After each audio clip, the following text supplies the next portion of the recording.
May she rest in peace. Right.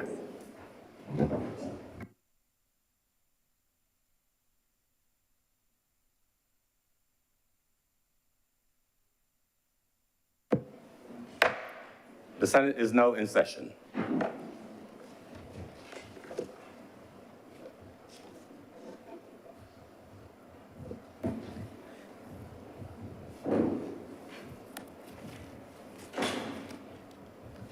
Messages from Her Excellency, the President. Announcements by Your Honor, the President.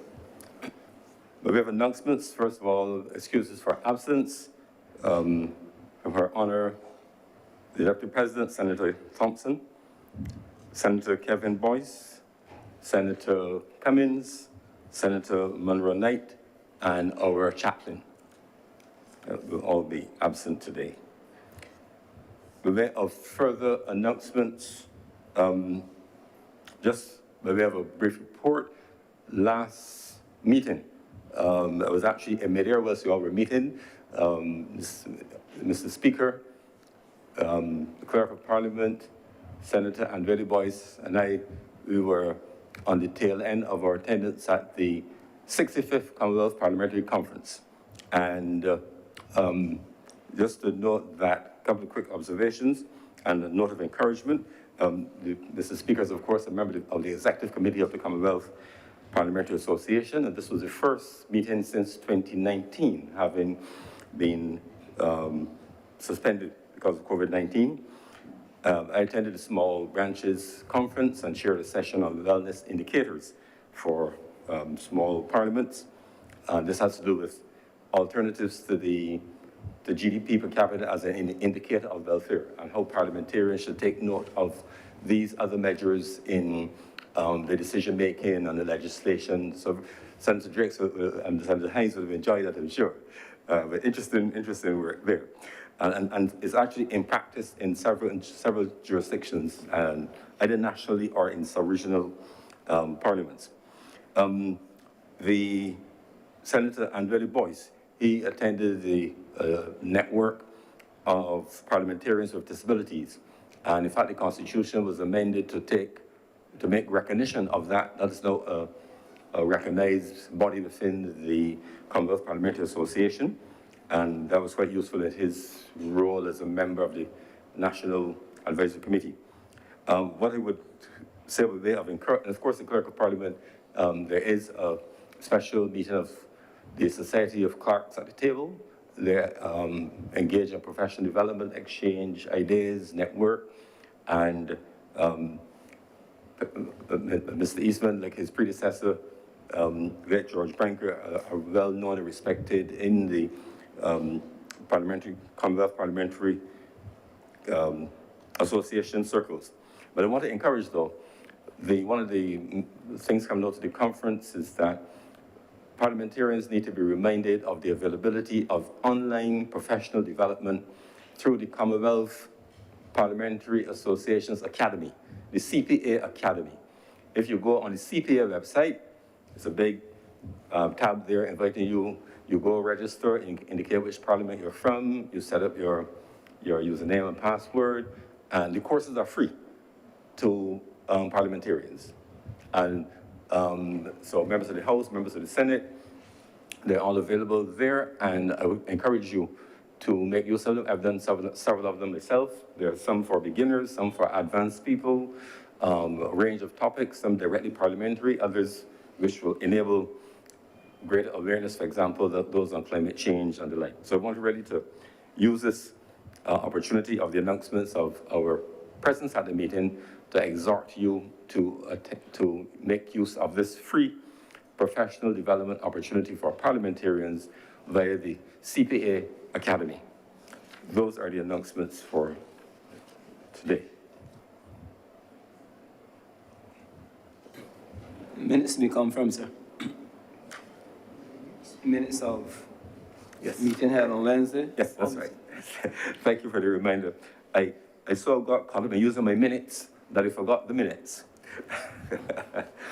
But we have before us for confirmation minutes of the meeting held on Wednesday, August 10th, 2022. Mr. President, I beg to move the aforementioned minutes be confirmed. The question is that the minutes of August the 10th, 2022 be confirmed. Honorable senators in favor, please say aye. Those against, please say no. Methinks the ayes have it. The minutes stand confirmed. And those are. Oh, sorry. And additionally, there are the minutes of our meeting held on Friday, August the 30th, also to be confirmed. President, I beg to move that the aforementioned minutes be also confirmed. Thank you, Senator Walker. The question is that the minutes of our meeting held on Friday, August 30th, 2022 be confirmed. Honorable senators in favor, please say aye. Those against, please say no. Methinks the ayes have it. The minutes of Friday, August the 30th, 2022 are confirmed. Presentation of petitions, presentation of papers, reports from select committees, questions to ministers, requests for leave to move the adjournment of the Senate on matters of urgent public importance, statements by ministers or parliamentary secretaries, personal explanations, motions relating to the business or sittings of the Senate moved by a minister, introduction of bills, public business. Public business is now the order of the day.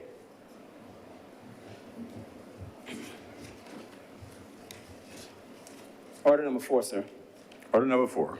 In the name of the Honorable Acting Leader of the Senate, to move the passing of a resolution to approve in accordance with Section 4 of the Debt Conversion Counter Guarantee Act 2022-12, that Parliament approve A, the counter guarantee agreements with the Inter-American Development Bank and the Nature Conservancy of up to approximately Barbados 300 million to enable the government to buy back or prepare more expensive existing debt on the terms and conditions of the agreement.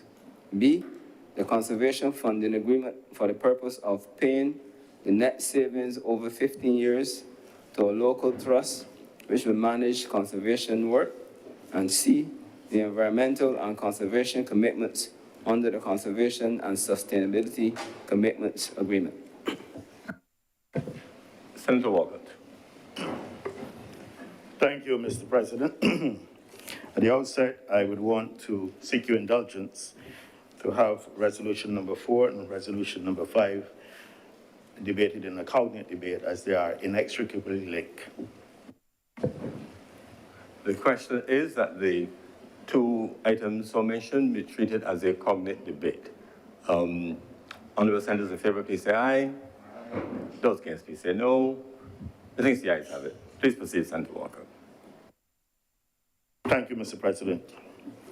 Mr. President, as I rise this morning to commence debate on this resolution, I think I need to give some context as to the reasons there's been a lot of discussion in the public domain as relates to this whole matter of the debt for nature swap. I believe a number of persons don't understand what it is all about. And certainly the mischief makers in social media, perhaps opposition, perhaps people with their agenda, have started to stir confusion by emitting the usual nonsense sometimes to raise fears and to bring about a lot of misinformation. And I think this morning, in what I expect, Mr. President, I'll say at the outset, that I expect that the honorable colleagues on both sides of this chamber will certainly rally with the government and come to the support these resolutions, which can only inure to the benefit of Barbadians now and in the future. But Mr. President, in 1994, April 1994, towards the end of April 1994, there was a major conference held in Barbados. This was a UN conference on sustainable development of small island developing states. I think a number of us would remember it. I'm not sure when I looked across, look on this side and on that side, what stage of development some of my colleagues were in 1994. It was only 28 years ago. But that is important because out of that conference came the Bridgetown Declaration, but more importantly, the Barbados Program of Action, which spoke to a number of specific areas related of importance to small island development states and related to the environment, which were to be addressed. And I believe since then, we've had a review after 10 years, and more recently, after 20 years after this conference. But among those programs of action, they spoke specifically to two which are of concern to us in this matter today. One was a section on coastal and marine resources, and the other one on biodiversity resources. Mr. President, over the years, the CZMU, Coastal Zone Management Unit, has been doing tremendous work. And the purpose of all of this is to assist them in terms of the work that they have been doing and more work that they will need to do. And obviously today's resolutions will take this entire process, important actions in conservation which are necessary in Barbados at this time. And Mr. President, I know you will agree with me that this is something that we should be concerned about and which we have taken for granted in the past. The fish stock, commonly we speak of flying fish stock, and the numbers have dwindled. And I see a number of persons here who live in coastal areas.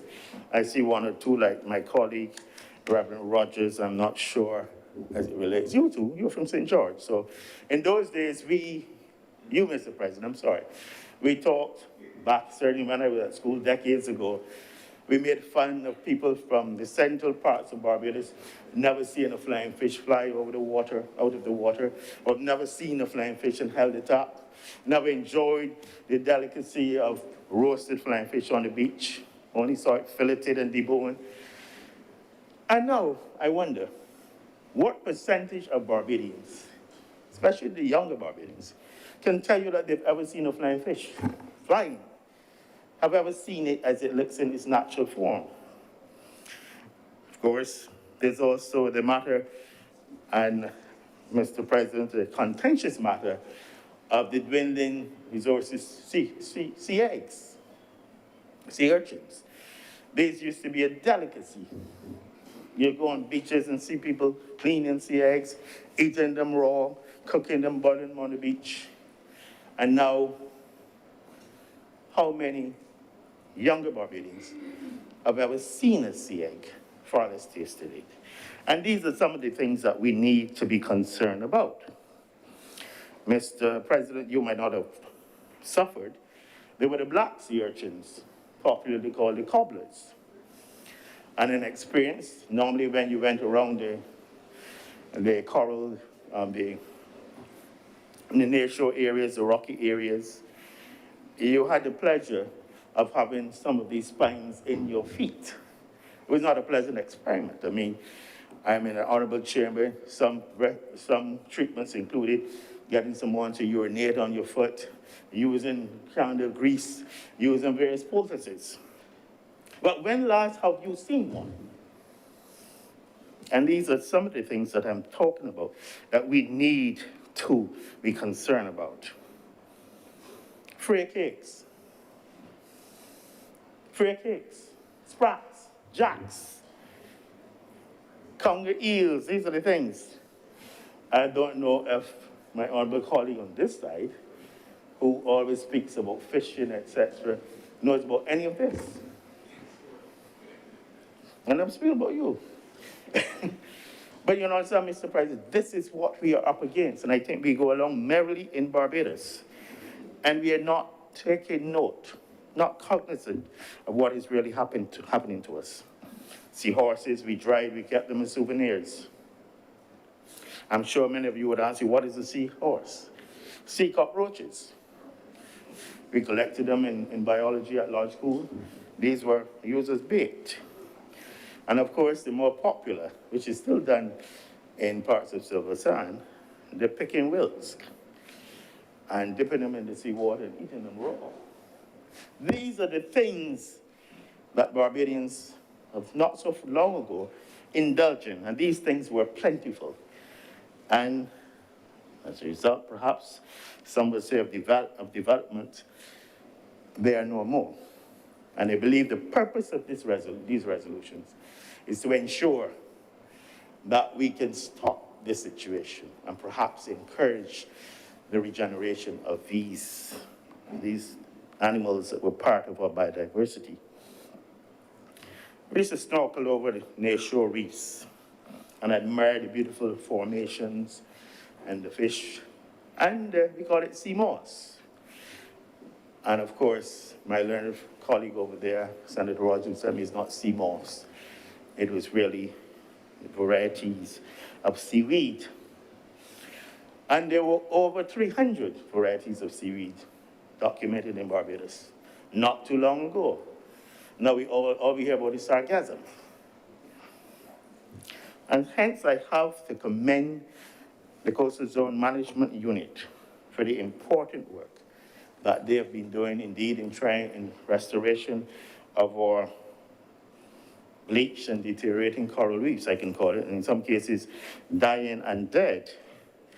And obviously, this is a time that we all need to act urgently in the conservation of our marine resources. I'm focusing on that because that is what we're focusing on today, before it is indeed too late. Mr. President, Barbados is, at the end of the day, a very small island developing state. Like other countries across the globe, we are facing and battling the threats of economic decline, the climate crisis, recovery from the pandemic, and all of the various economic woes. But we must still press on in spite of all of this with matters of vital importance, the matters of the socio and economic development of our country and of our people, and of course, environmental sustainability, including, because we're an island state, our marine environment.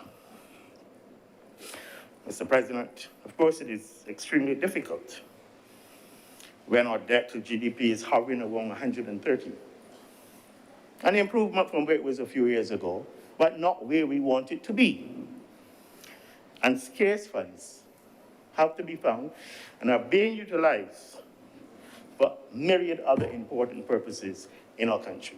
And we can see that. This situation makes the resolution, Mr. President, become extremely important and not one to be scoffed at and to engender fear about. As we seek to find a novel way, and I say that deliberately, to fund our marine conservation while not increasing our debt burden. I want to be absolutely clear. This is about finding a novel way to fund our marine conservation while not increasing our debt burden.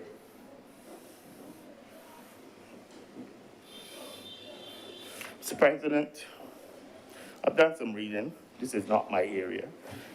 This area of certainly financial matters has never been my area. I just read and listen. But I had to do some reading, background reading on this one. The concept of a debt for nature swap, as I understand it, was first introduced back in 1984 by the World Wildlife Fund. And traditionally, there were three types of debt for nature swaps. There was a commercial or three-party debt for nature swap, in which an entity, usually a non-governmental organization, acted as a funder or a donor and purchased the debt title from a creditor on a secondary market and then transferred that debt title to the debtor country in exchange for a specific conservation activity. And in that case, the specific activity would be managed by that donor or funder, and in some cases, it was done collaboratively with the government. There's also the bilateral debt for nature swaps, which would occur between two governments, two countries, where the creditor country would probably forgive a portion of the debt, But the debtor country would then be allowed payment of the balance into a fund for a specific financing. In case of the US and Jamaica back in the 90s, the Jamaicans had to pay into a specific fund to finance environmental conservation. And then, of course, the third one, multilateral swap, a transaction between the debtor country and perhaps more than one country. In general, most swaps involve the replacement of a set of debt service cash flows owed to one creditor with a new set to a new creditor. And this is seen in the example of the Seychelles. The old cash flow were bought back at discounted face value with funding from a new lender. And this new financing with new improved terms, the savings then utilized to fund climate resilient projects in the Seychelles. Mr. President, government has been looking at this matter since 2019. I think you recall that we've just gone through the rescheduling of our debt and looked at a number of areas as to how they could implement a debt for nature swap. Of course, the example of the Seychelles was being portrayed as the latest, and probably Seychelles was singular in this. It was a small island development state, and this was the way to go. But when we tried to look at that model for Barbados, we faced difficulties because far from finding the value of our bonds to be declining, when we looked around, we were getting them at par value. So there was no question of doing like the Seychelles and buying them back at discounted face values. That was not available. There was discussion, I can tell you, lengthy discussion in Cabinet about the matter, if we would ever be able to benefit. COVID came. There was a little dip in the market, but then it went back up. It's only early this year, the matter of the Russian invasion of Ukraine, that we saw a significant, and this is globally, a drop in the bond market globally. And we came up with an idea that perhaps this was the time to try something new. With discussions, we've heard about White Oak. We've heard nebulous things about White Oak. We've heard nefarious suggestions about White Oak. But in this matter, they came up with a very interesting suggestion in terms of looking at interest. However, also earlier in 2019, the Nature Conservancy, the Chief Executive Officer of the Nature Conservancy, which I believe several of you are familiar with, it's a US-based environmental non-governmental organization, non-profit.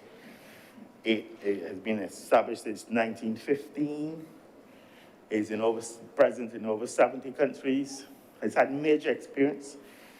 I believe, if my memory serves me correctly, I've seen that they have been involved in conservation projects globally, over 119 million acres, and speak of thousands of miles of rivers that they have been involved in conservation matters. He met with the Prime Minister of Barbados regarding the swap, a debt to nature swap in Barbados, the possibilities for funding of a marine conservation or climate change adaptation project. I've mentioned the Coastal Zone Monitoring Unit twice already, and they had been doing a lot of work, but recognized that there was a lot more to be done. Our exclusive economic zone, not a territorial limit, our exclusive economic zone, which goes up to 200 miles from the shoreline, or is Barbados, because of our geographical location, is about 185,000 square kilometers, well over 70,000 square miles, and about, some say, over 400 times the size of Barbados, or exclusive economic zone. And CZMU was very cognizant of this. During the time when the blue Economy, the Ministry of the Blue Economy, there was approval at Cabinet of a Blue Economy Roadmap that spoke of and saw the need for a national marine spatial plan to be done for Barbados. Of course, these are expensive, involve consultants, and we weren't sure how we would get there. And of course, they have also been recommended, that is the Coastal Zone Management Unit, the need for us to look at our marine protected area. Currently, quite small, but figuring if we can do a marine spatial plan, obviously in that wider area, you could expand your marine protected area. So after 3-4 years of discussions and various models, we came upon a workable solution.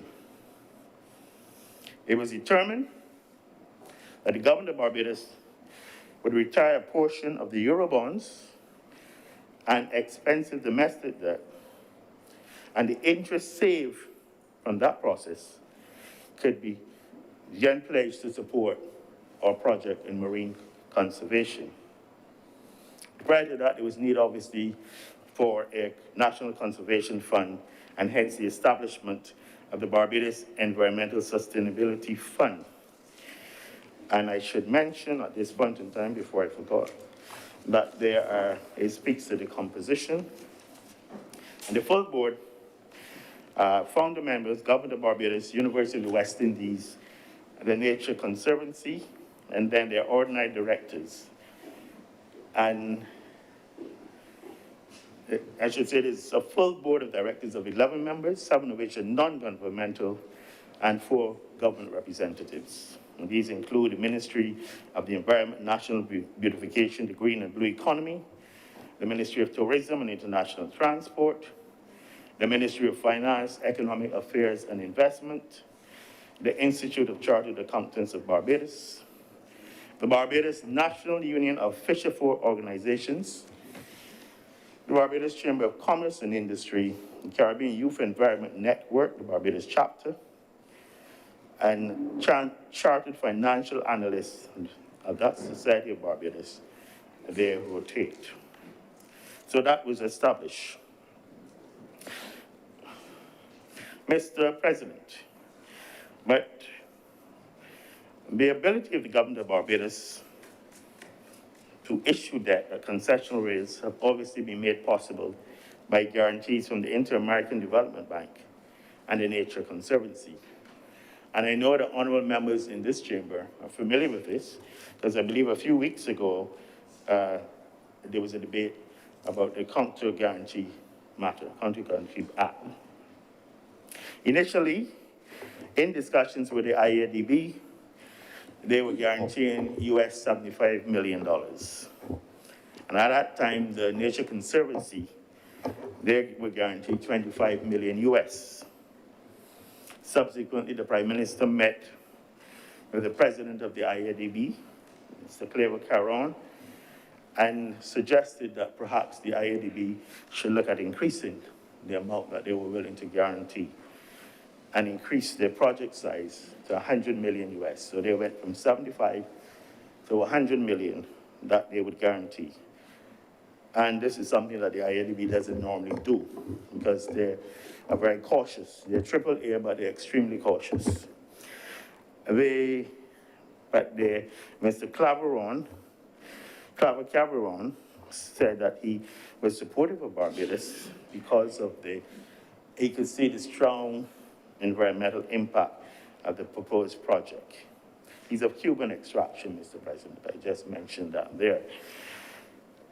And also, the Nature Conservancy, following the IADB, they decided to increase what they guarantee from 25 to 50 million. So they were guaranteeing 150 million US. And I should mention also that this was the first time, with all the work of the Nature Conservancy, that they had provided a guarantee to any country in matters of this sort. In April this year, the Ministry of Finance and Economic Affairs launched a request for proposal to 8 investment banks to provide or arrange financing for this project. These were Barclays, acting in conjunction with First Caribbean Bank for a portion of the transaction in Barbados dollars, Goldman Sachs, JP Morgan, BNP Paribas, Santander, Bank of America, Credit Suisse, and Citibank. And I should say, obviously, IADB and the Nature Conservancy assisted with the shortlisting of 4 of these. After the best and final offers were made, First Caribbean Bank, Barbados Limited, and Credit Suisse were selected. First Caribbean to do financing of Barbados $150 million for the prepayment of the expensive domestic debt of Barbados, and Credit Suisse providing $75 million US for the buyback of Euro bonds. Obviously, as I said earlier, the counter guarantee agreements of the IAB and the TNC guaranteeing the loans. And this resolution was debated a few weeks ago in this honorable chamber. Mr. President, the proceeds from these loans will be used to buy back or prepay existing Government of Barbados debt. Specifically, the $75 million US will go towards buying a portion of the government's $530.5 million US external debt, $75 million. And this is currently, the external notes is 6.5% interest, and due in 2029. The Barbados $150 million outstanding, Barbados $2.2 billion domestic Series E bonds with an interest of 8%. This money will come obviously from First Caribbean Barbados Limited. So clearly you will see, and if I go to the term sheets, we can compare the interest rates. If I can find it. I said that the US, the overseas external debt was 6.5%. And on page 4 of the schedule, I see here, when we speak of the Credit Suisse, they, to be fixed, the current indicative rate approximately 4.15 per annum for the external debt. So you're moving from paying an interest rate on this same amount from 6.5 to 4.15. Similarly, for the Series E bonds, you're moving from an interest rate, I said, of 8%, and the First Caribbean International Bank, the fixed interest rate of 3.25%. So you're moving from 8 to 3.25%. And obviously this net savings is to be transferred then to the Barbados Environmental Sustainability Fund. As you can see from the terms and conditions, there's mention of the natural disaster clauses, which speak to during the period of time we've struck, God forbid, by a severe natural disaster, there's a 2-year period where government is allowed not to pay towards the principal or the interest. And we have worked it delicately to also include a pandemic. As I expected, Mr. President, that over the 15-year period, this could provide between US 30 to 40 million of investment, of savings that could go into marine investment. Having established the fund and having this in motion, it allows the fund, with the assistance of the Nature Conservancy, to be able to look at acquiring donor funds as part of this process. And as I mentioned earlier, I'm speaking strictly here about interest, but I said that in the current trends, there's been a slight dip because of the global conditions, and we should also make some savings as it relates to the principal. Mr. President, and again, I go back to the actual resolution. it speaks to the terms and conditions, but it also speaks to the milestones. And the milestones are here. I don't propose to go over all of the milestones in detail, as they are here as part of the full schedule.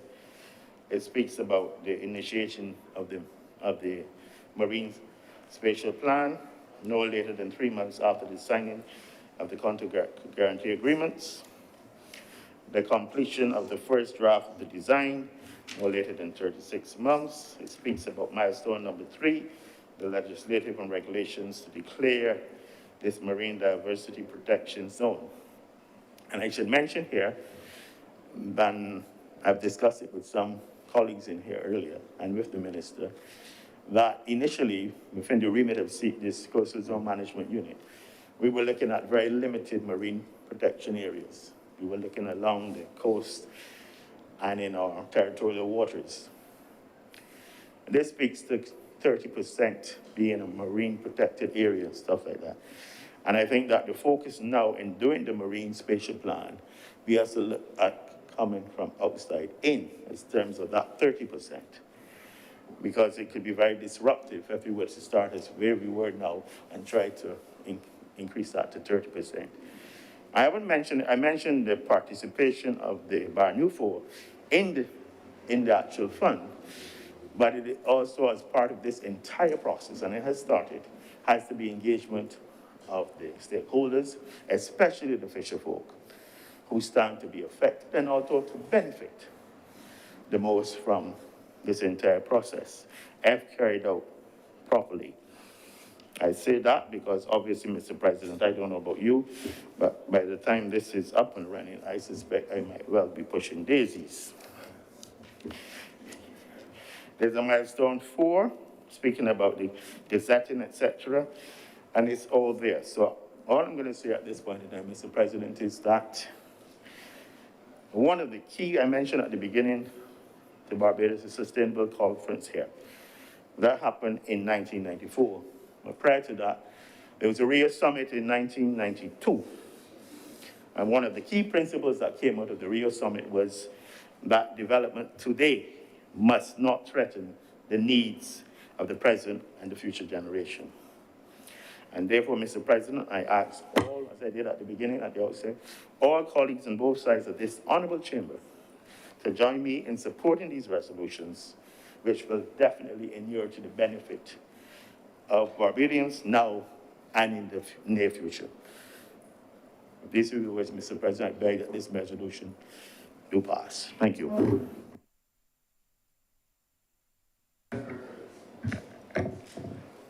Senator Jones. Thank you, Mr. President.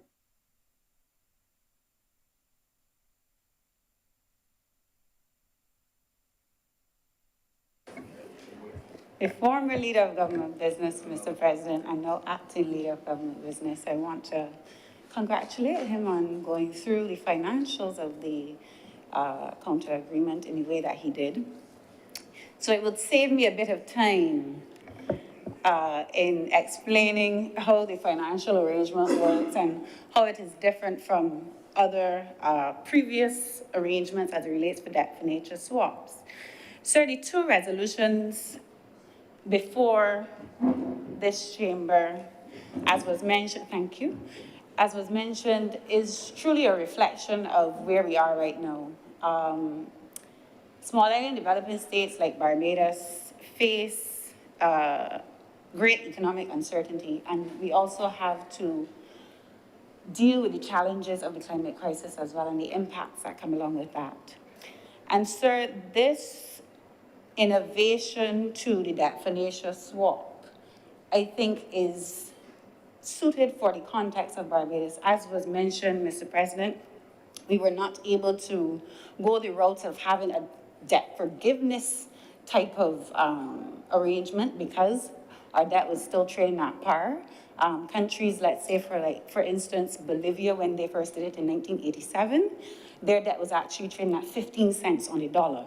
So you see the difference between where Barbados is in terms of where our dollar or our debt is trading versus a lot of the other countries that have problems financing and servicing their debt and going into a debt for nature swap, and then earmarking large territorial spaces for conservation use. But, Mr. President, I want to spend some time this afternoon on the specifics of the Marine Spatial Plan, because we have gone through the financial process in terms of getting the counter guarantee arrangement finalized, and that's why we're here today. And that is really based on us putting together a Marine Spatial Plan for Barbados as it relates to our exclusive economic zone.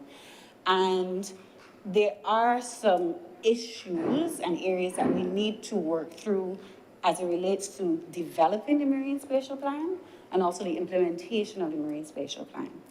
Sir, the first thing I want to say is, and I'm not sure if it was mentioned earlier, but people might be saying, what is a Marine Spatial Plan? And the name is somewhat explanatory for itself. Essentially, it is a tool that countries use to manage their ocean scope in a coherent manner, and it ensures that human activities that occur in the ocean space are done so in an efficient, safe, and sustainable way, and it's usually done through zoning. So you'll have various zones by which you have activities that are permissible and some activities that are not permissible, depending on the type of biodiversity that exists in those zones.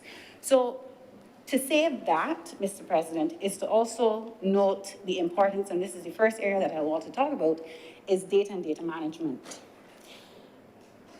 Mr. President, when we talk about our exclusive economic zone, the EEZ, and it being 400 times the size of our terrestrial space, that is a massive amount of area for us to manage and monitor in a way that is able to support livelihoods for the current and the future generation.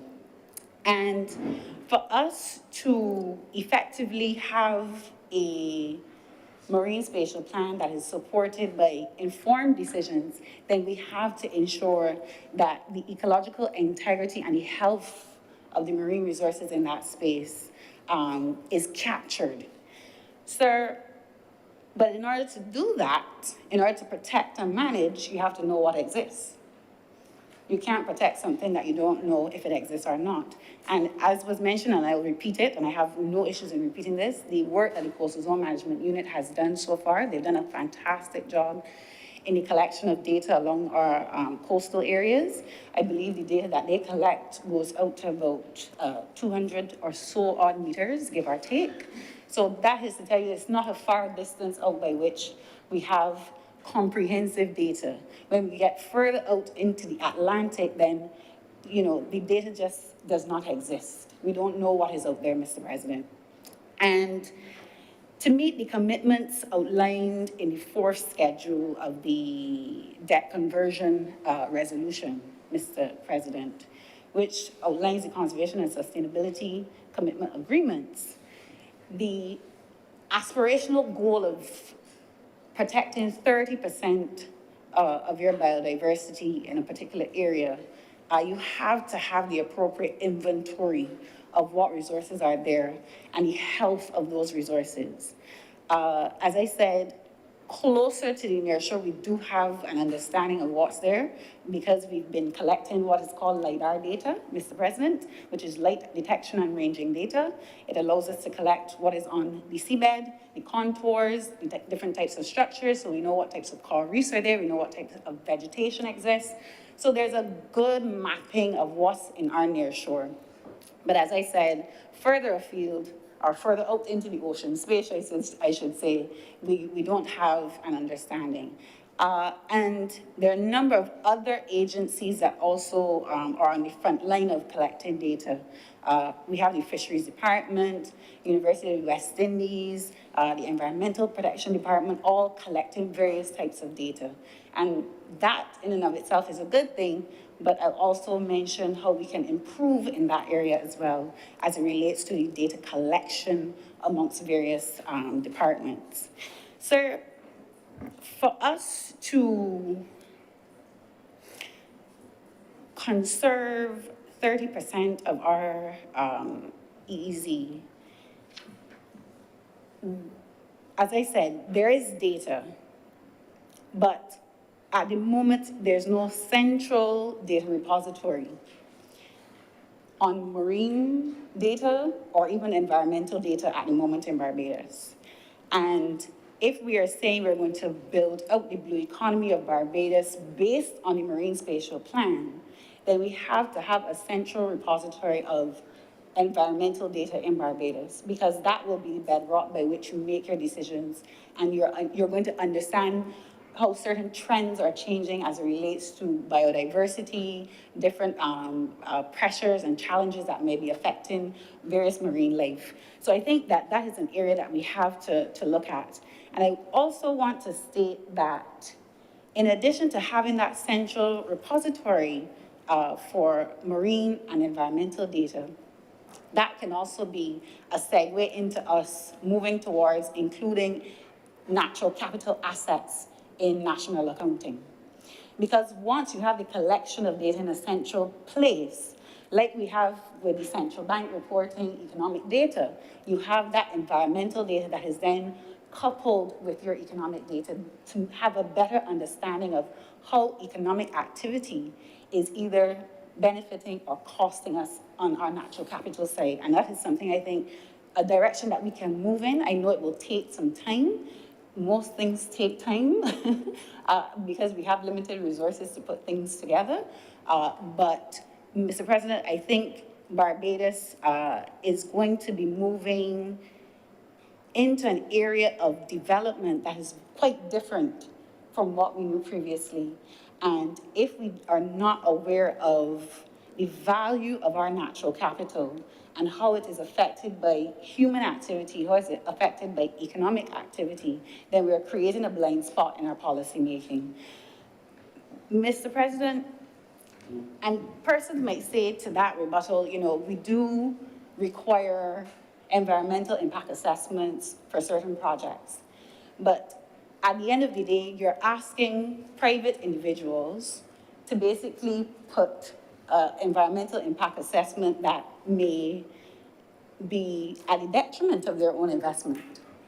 So if at the national level we're already collecting in a very systematic way our own data for environmental resources, then it also then gives us scale and scope of the valuation and the cost of a lot of these other economic or investments coming into Barbados.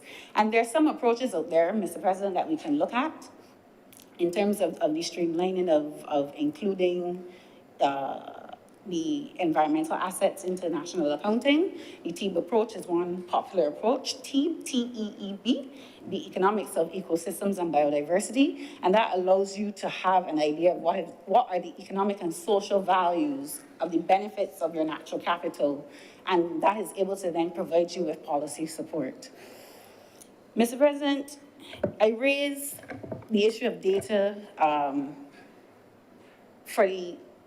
to make the point that we need a central repository for environmental data across the board, but also to make the point that in having that data then allows us to provide researchers with data that they can then apply knowledge. Data is only as good as the knowledge that is applied to it to make better decisions, to come up with innovative ideas. At the moment, we have a situation where a lot of the environmental data, as I stated before, is captured by various agencies, and in some instances, they're not shared. The data is not shared for various reasons. One area I will point out is nearshore quality, water quality in Barbados. That type of data does not see the light of day. It is kept within the Environmental Protection Department. They do that monitoring on a consistent basis, but that information is not shared. And I understand the reasons and the sensitivities around not sharing that type of data, but I think we have to move to a place if we want to really improve the health of our marine environment, then we have to be more open and transparent about the health of some of these natural resources.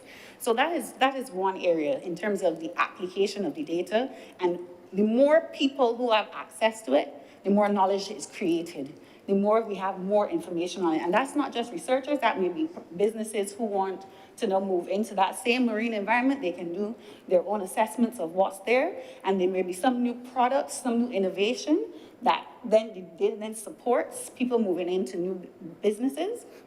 So it's not just an academic exercise, but it can also support new businesses and new ventures going into the marine space. The other point I want to make about this, Mr. President, is when we talk about oceans, and particularly in Barbados, when you talk about beaches, everybody will say the beach belongs to me. It is a common asset, it is a common resource, it all belongs to Barbadians. If we are saying we're going to build out the blue economy, Mr. President, I think one of the things we also have to signal to Barbadians is we understand that this is a valuable resource, it belongs to you. Here are the hardcore observable facts as it relates to this information, to the resource. And what that does, Mr. President, is it empowers Barbadians to then be involved in decision-making when it comes to our coastal and marine space. If we disseminate the information on a consistent and reliable basis, like we do with the central bank reporting, I think that can also bring a sense of ownership, true ownership as well, to Barbadians as it relates to what is happening and the change of certain practices that we may see in terms of whether that's illegal dumping and littering on our beaches. I think that can also change the mindsets of Barbadians. And I'm happy that the acting leader of government business today is also has the substantive post of being the Minister of Foreign Affairs, because I also want to make a plea this morning that Barbados moves in the direction of possibly signing on to the Escazú Agreement. Because I think the Escazú Agreement is the first environmental treaty for Latin America and the Caribbean that guarantees the right to access environmental information and to participate in environmental decision-making. And thereby, it promotes access to information and access to justice relating to environmental matters. Moving in that direction in terms of signing on to the Escazú Agreement, sir, as we move into this process of planning the Marine Spatial Plan, I think that signals to Barbadians as an administration that we are also serious about ensuring that there's also environmental justice, a platform for environmental justice built into all of these other procedures that we're embarking on, Mr. President. So I'm hoping that the acting leader of government business heard that plea. Sir, the other area I want to speak to is managing competing interests. The Marine Spatial Plan, as I said before, is going to allow us to make certain zones accessible to various types of activities. And in doing that, because of the many users of the space, particularly in the near shore, we will have conflicting interests. We will have competing interests. So for instance, one of the things we'll have to confront is the possibility of, as we're moving towards 30% biodiversity protection, what happens in the event that an area, when the data comes back in, shows that it's a high biodiversity area, but it is also a common fishing ground or fishing area. What do we do in that type of scenario? What gets priority in that type of competing, as I said, competing interests? Another possibility, and something that is near and dear to Senator Rogers, is the issue of the destruction of coral reefs via cruise ship anchors. In the event that further afield we find that there are large coral reef banks, and even more so inland, Mr. President, what do we do in that regard? I'm not even sure if the regulations as it relates to the penalization of the damage of coral reefs has been instituted. So there are a lot of things that need to be conceptually thought through, sir, for this marine spatial plan to be effective. And I say that, Mr. President, speaking about coral reefs, so that people, it is not an ecosystem that a lot of people see, because a lot of people don't dive, they may go snorkeling, but if you're a diver, then you would understand the type of damage that these anchors cause. At the moment, the Center for Environmental Management and for Resource Management at CERMES at UWA and the Coastal Zone Management Unit recently produced a report on coral reefs and the health of coral reefs. And Barbados, out of a score of 5, scored 2.7 in terms of the coral reef health across Barbados. And 1 is being very poor and 5 is being very good. So we have, on average, fair health of our coral reefs. But what is interesting is the variation of the health of those coral reefs, particularly on the West Coast. The health of those reefs, the fringing reefs, is actually very poor. They scored 2.2.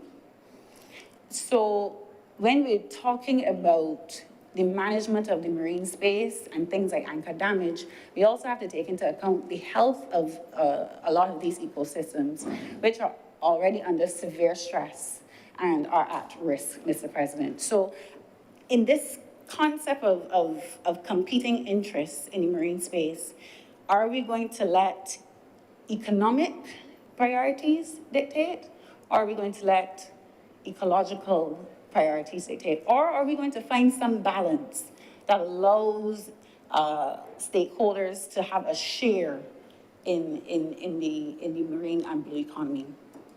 Mr. President, there's another area I want to mention here in relation to competing interests and managing our ocean resources. Recently, it was said in the press, I read it in the press, it was at an event, but we heard that Barbados will be launching the licensing, another licensing round for offshore oil and gas exploration. Mr. President,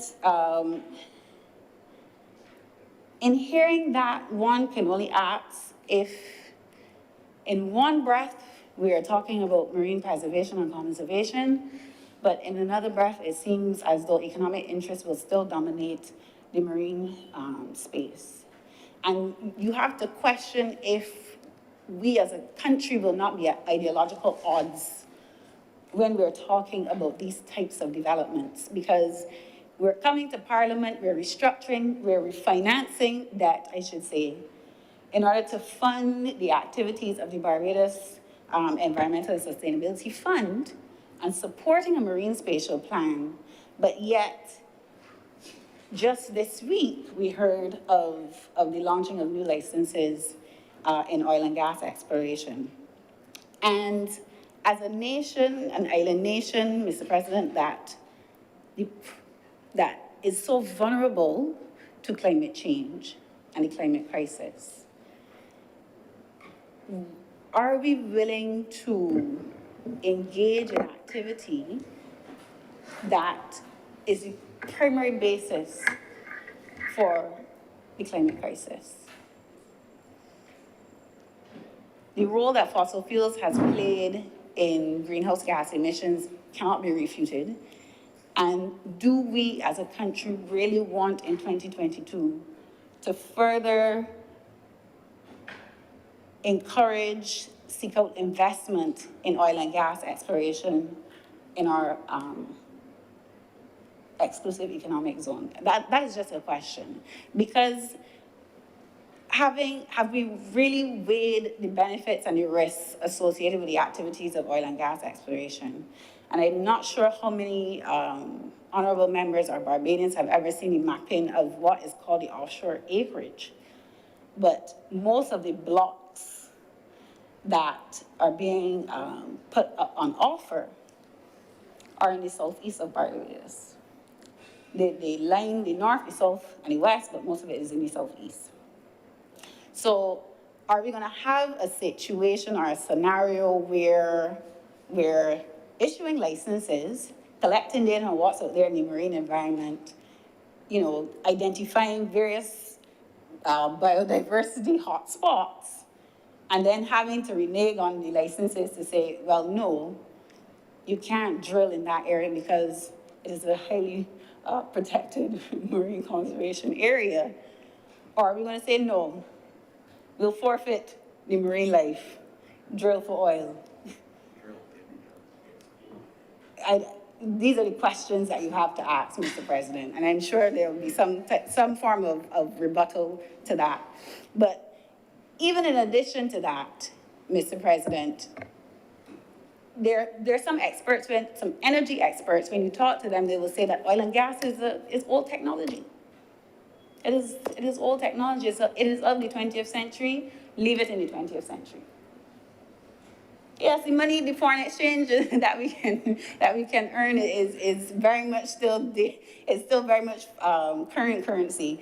But I have to still question if we're going through the trouble of refinancing debt and looking for money to finance conservation efforts and make sure that NGOs have grant financing to do conservation work, Mr. President.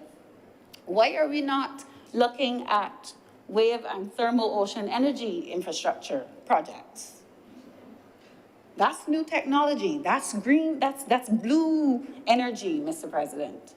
That's energy of the future. We're not going back, we're going forward. Barbados wants to become fossil fuel free by 2030. So it would only come to me logically that rather than oil and gas exploration, we would be looking at all of those investors who are looking for a safe, secure, beautiful place to work and live, to set up companies as it relates to developing wave and thermal ocean energy. But, Mr. President, I am not involved in the government, so I'm sure the acting leader of government business today will give me some answers on these questions that I have. But nonetheless, Mr. President, what is also of concern to me is not just the offshore acreage being mainly in the southeast. That offshore acreage represents 40% of our EEZ. So on one hand, 70,000 square miles. 70,000 square miles. Square kilometers. I stand corrected. But if on one hand we're saying we're protecting 30% or aspirationally protecting 30% of our marine space, but yet 40% is already earmarked for oil and gas exploration, we're playing with around 70% already, Mr. President, I just have questions. And I'm also asking how involved is the Energy Division in the negotiations of the Marine Spatial Plan, so that we deal with these types of things very early on and we understand what it is that we want to do in our marine environment, Mr. President, yeah? So there's one final area in terms of the Marine Spatial Plan that I want to speak about and that is the institutional framework and the governance arrangement. Sir, this is going to be a very complex area as well. Sometimes it is not that the idea that you have or the project that you have is not good, it is not beneficial, but just the complexity and the nature of it in terms of implementation causes it to fail. And at the moment, there are numerous government departments by which the Marine Spatial Plan cross-cuts. When we're talking about ocean governance legislation, the Ministry of Foreign Affairs is the primary ministry dealing with the Barbados Territorial Waters Act and the Marine Boundaries and Jurisdiction Act. And then to implement and operationalize the MSP, a number of government agencies will have to collaborate to ensure the efficacy of the MSP. When we go into the Ministry of Environment and National Beautification, We have the Coastal Zone Management Unit, which is leading the negotiations at the moment and the development of the MSP. But you still have, as I mentioned before, the Fisheries Department, the Environmental Protection Department. The Energy Division should be a key voice in those negotiations as well. And also, institutions like Barbados Port Inc. will also be a major stakeholder in the MSP process. But at the moment, there's no single entity that is responsible for this marine spatial plan.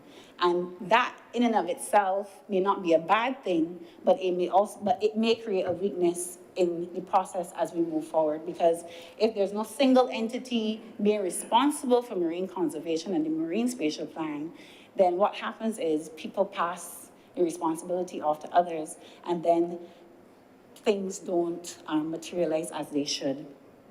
So, sir, there's a lot of technical work that, as I said, in relation, just even in data collection that needs to be done for this process. And I want to say that in terms of the scale and scope of the blue economy and utilizing our marine resources is actually unlike anything our generation has seen. And maybe because we do not utilize and use the marine space like some other countries, a lot of Barbadians are not, don't even know to swim. But the potential that is there is tremendous. And we are talking about funding the ESF with $40 million, just 30 or to 40 million US dollars over the next 15 years. But I want to say that that's seed funding, Mr. President. That is truly seed funding. We are talking about possibly $1 billion development area in the blue economy. And we're going to have to find some way of attracting investment that is sustainable so that businesses or foreign investors have a sound idea of what's in our waters and what we're going to allow in terms of development. So, sir, in closing, I just want to say that this new area, the blue economy, and the marine spatial plan that is going to be the underpinning of it, it cannot be extractive in nature, and it cannot be exploitative. And if we are moving away from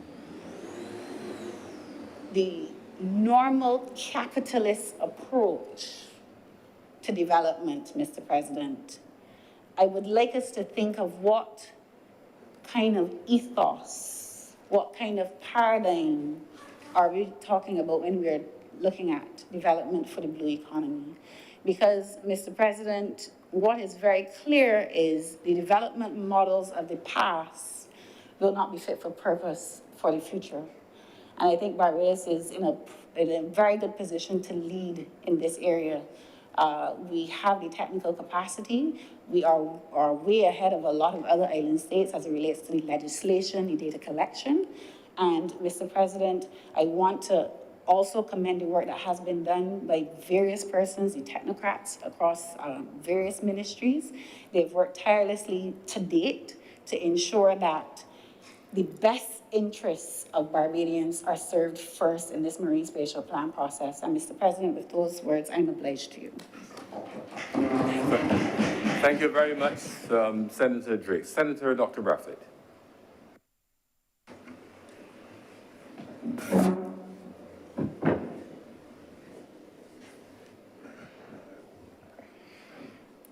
Thank you, Mr. President. Fellow senators, good morning. Mr. President, when this proposal was first advanced in a previous meeting of the Senate in this honorable chamber, I supported the measure as I saw it as a government that was taking a proactive stance to treat with the challenges which we face in climate change. Today, I support the measure again because it is clear to me that the challenges which we face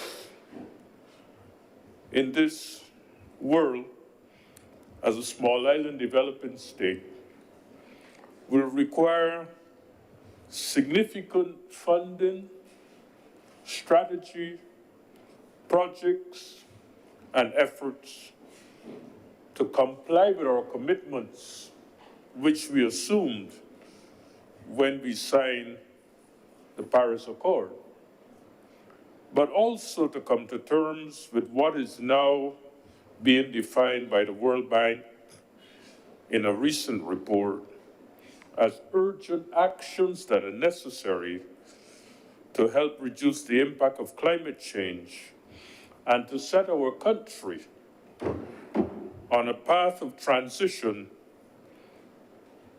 to a carbon-free economy as proposed by our government. It is not my intention, Mr. President, to enter into the analysis of the financial or economic dimensions of the proposal. I think we have in this chamber outstanding economists, bankers, and legal experts, both in this chamber and elsewhere, who can give appropriate testimony and analysis of the approach.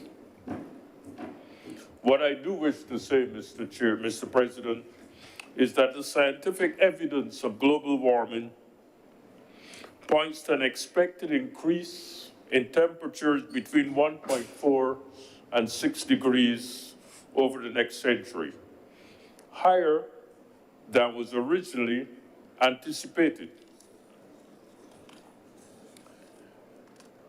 These changes will lead to rising sea levels and more frequent occurrence of extreme weather events, hurricanes and droughts, violent storms, severe water stress in arid areas and semi-arid areas, such as in Southern Africa, in the Middle East, and in Southern Europe. We're already seeing the evidence in the fires that are taking over parts of Southern Europe. Decreased agricultural production in many tropical and subtropical areas. Higher worldwide food prices because of less production and less productivity. And the challenge we have of supporting a population that is increasing at 78 million people in the world per year. Major changes in productivity and the composition of critical ecosystems, particularly coral reefs and forests. And tens of millions of people who are at risk of being displaced as a result of climate change.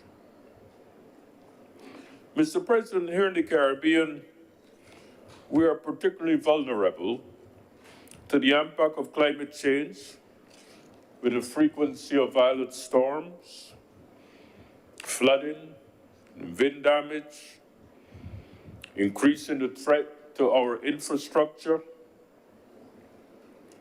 The impact of climate change have been seen very violently in the last couple of years in fellow countries in the region. And therefore, it is for us to implement appropriate mitigation and adaptation strategies to ensure the sustainable development of our economies. Mr. President, you will no doubt recall that Barbados signed the Paris Accord, the United Nations Framework on Climate Change in 2015, in which we pledged to achieve an economy-wide reduction of greenhouse gases by 44% compared to the business-as-usual status, and committed to 100% green neutral island by 2030. Historically, Barbados has done much on the environmental issues and has been an advocate for more serious treatment from those who pollute the environment, especially the developed economies of the world. We have also expressed our concern about the changes in the weather patterns, including the potential for increases in the intensity and the frequency of tropical storms, their impact on our economies, and more recently, our government has made the case for appropriate clauses in our financial arrangements so that they take into consideration our vulnerability and our inability to repay the loans that we may take.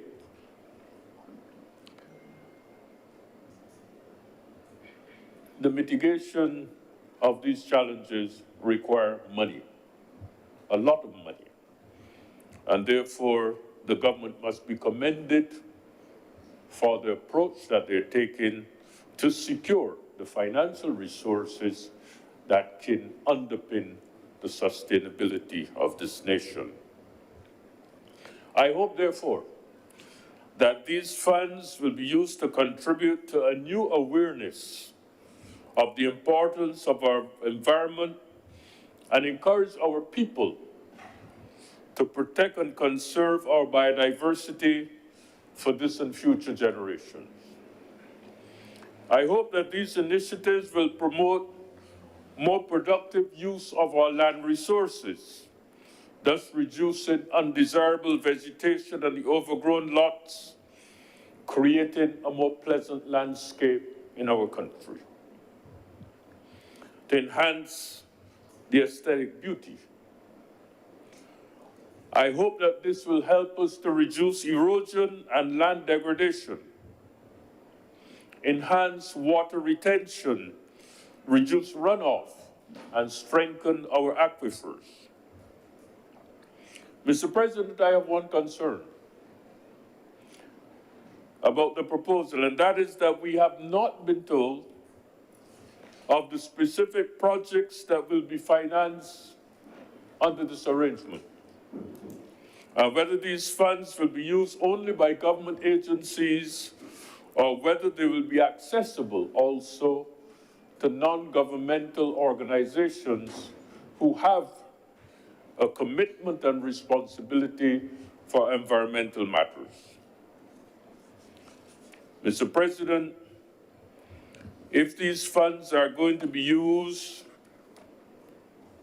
to eliminate the possibility of sewage being on our streets in the South Coast in the future, this is a good decision. If these funds are going to be used to strengthen the development of our national botanical gardens as a place of beauty and recreation for the people of Barbados, this is a good decision. If these funds are going to be used to continue to plant 1 million trees in our country to help reduce the threats of climate change and produce economic and agribusiness opportunities in our agricultural sector, then, Mr. President, this is a good decision. If we're going to study the ecology of the flying fish and the sea in order to make these marine products a sustainable source of food for our people, then, Mr. President, this is a good decision. If we're going to develop the Scotland District as a place of beauty, a place of ecotourism, and a place of agribusiness development, then this is a good decision. Let us invest in the control of the sargassum, which is a threat to the sustainability of our tourism industry. Let us give the environment a higher priority in our development paradigm. With these words, Mr. President, I lend my support to this initiative by the government. Thank you very much, Senator Dr. Bradford. Senator Hewitt.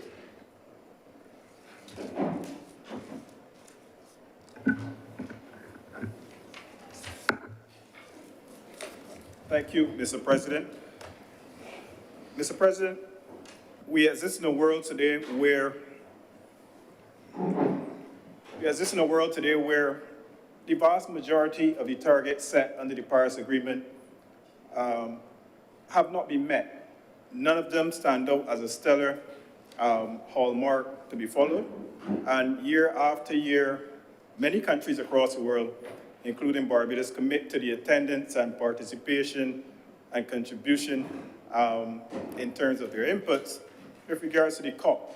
And year after year, many countries, many individuals as well, express a level of disappointment in terms of what was not achieved relative to what was exposed at those meetings. And Mr. President, that basically summarizes Barbados, in all honesty, showcasing that we are not a master of our own destiny with regards to climate change. And for the most part, those masters, for lack of a better word, really reside in terms of the activities of the developed world and the developed nations in particular, the ones with the highest per capita GDP, without calling any names.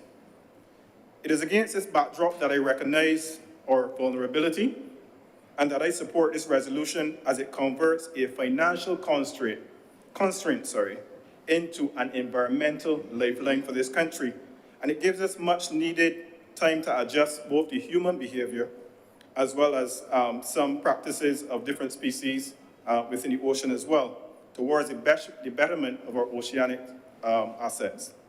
Now, before I proceed into my presentation in terms of the meat of the matter, I want to just address a few comments for clarity. And I'll just repeat some of the questions that were asked previously.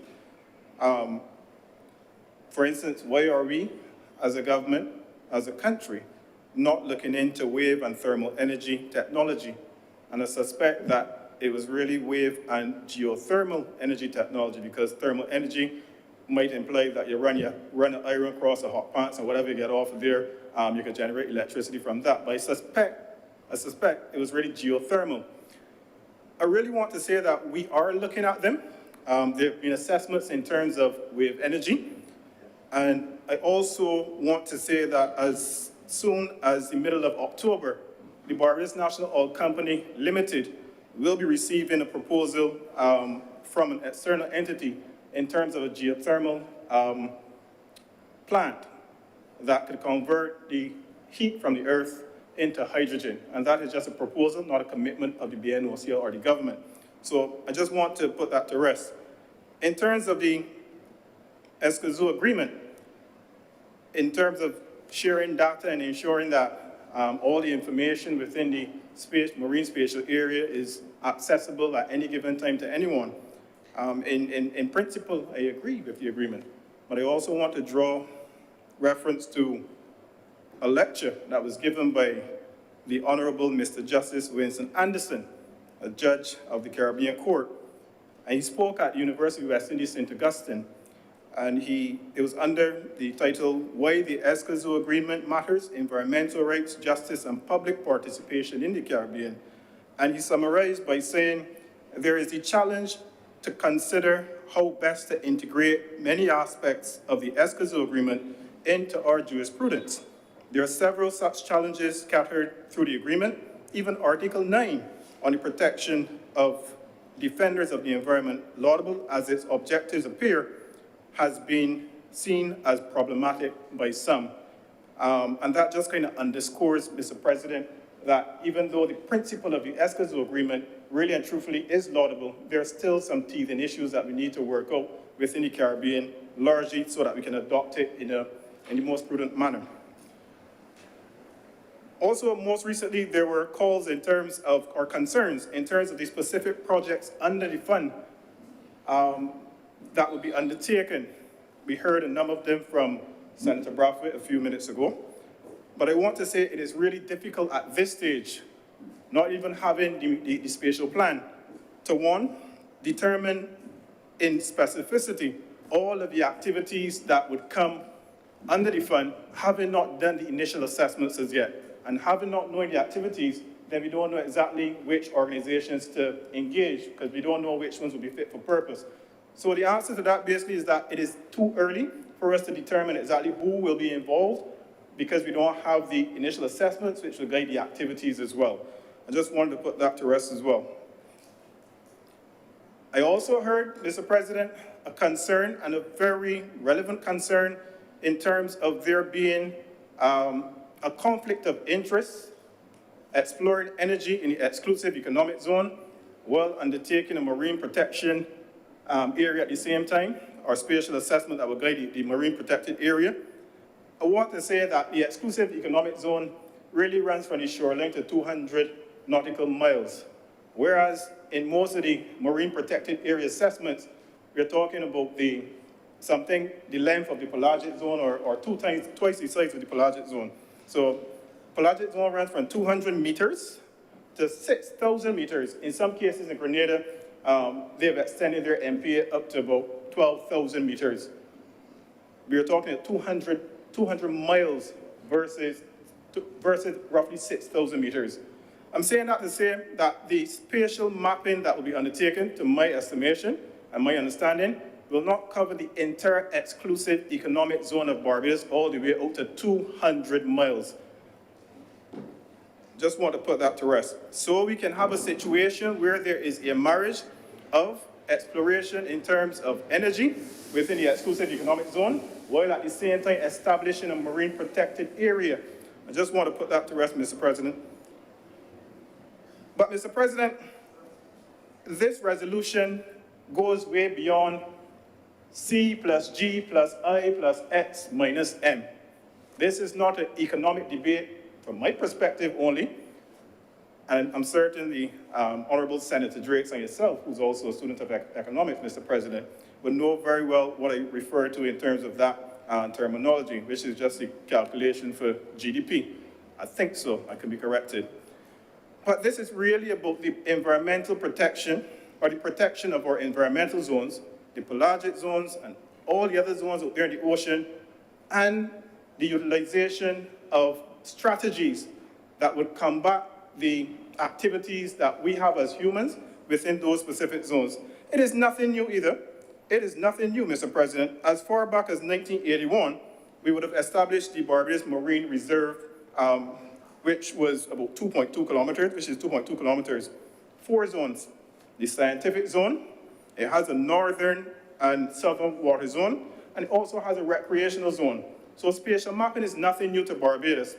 What this particular assessment seeks to do is to basically have a review of that and other assessments that were undertaken, and come with a more substantial proposal which accounts for the changing international environment within which we operate as well, and gives us some perspective in terms of the social, the economic, and the environmental activities that take place, as the former Speaker, Senator Drakes, mentioned in terms of the activities that takes place in the biodiversity that exists within the zones. So it is nothing new to Barbados. I believe that this also speaks to the fact that we're in a situation in Barbados where we cannot benefit from some of the other benefits that countries have taken advantage of. Back in 2004, Jamaica also had a debt for nature swap, $16 or $15 million thereabout, Mr. President, and they established a fund as well. Let me get the exact name of the fund here for you. Let me get the exact name of it, because I'd like to call the name just to ensure that we have a bit of clarity, Mr. President. I can't find it, but it was a forestry fund that they established.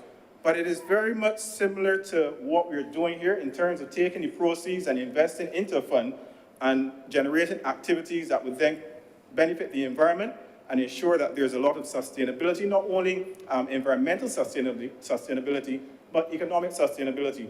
Because behind establishing the fund and the activities, it means persons have to work to preserve these areas.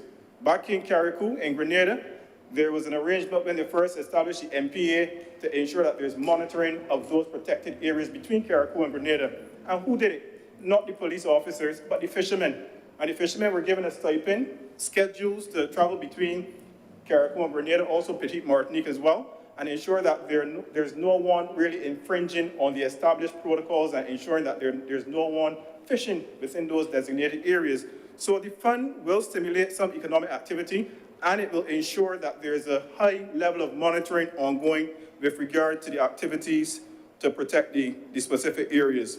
Oh, it was called the Tropical Forest Conservation Fund for Jamaica. Let me just go back to that one. And it was also a debt for nature swap. Mr. President, we don't benefit in terms of carbon credits. We don't have any substantial forests in Barbados. We can't apply to the UNFCCC or any other entities that participate, like Norway, for funds for forests. We don't have it.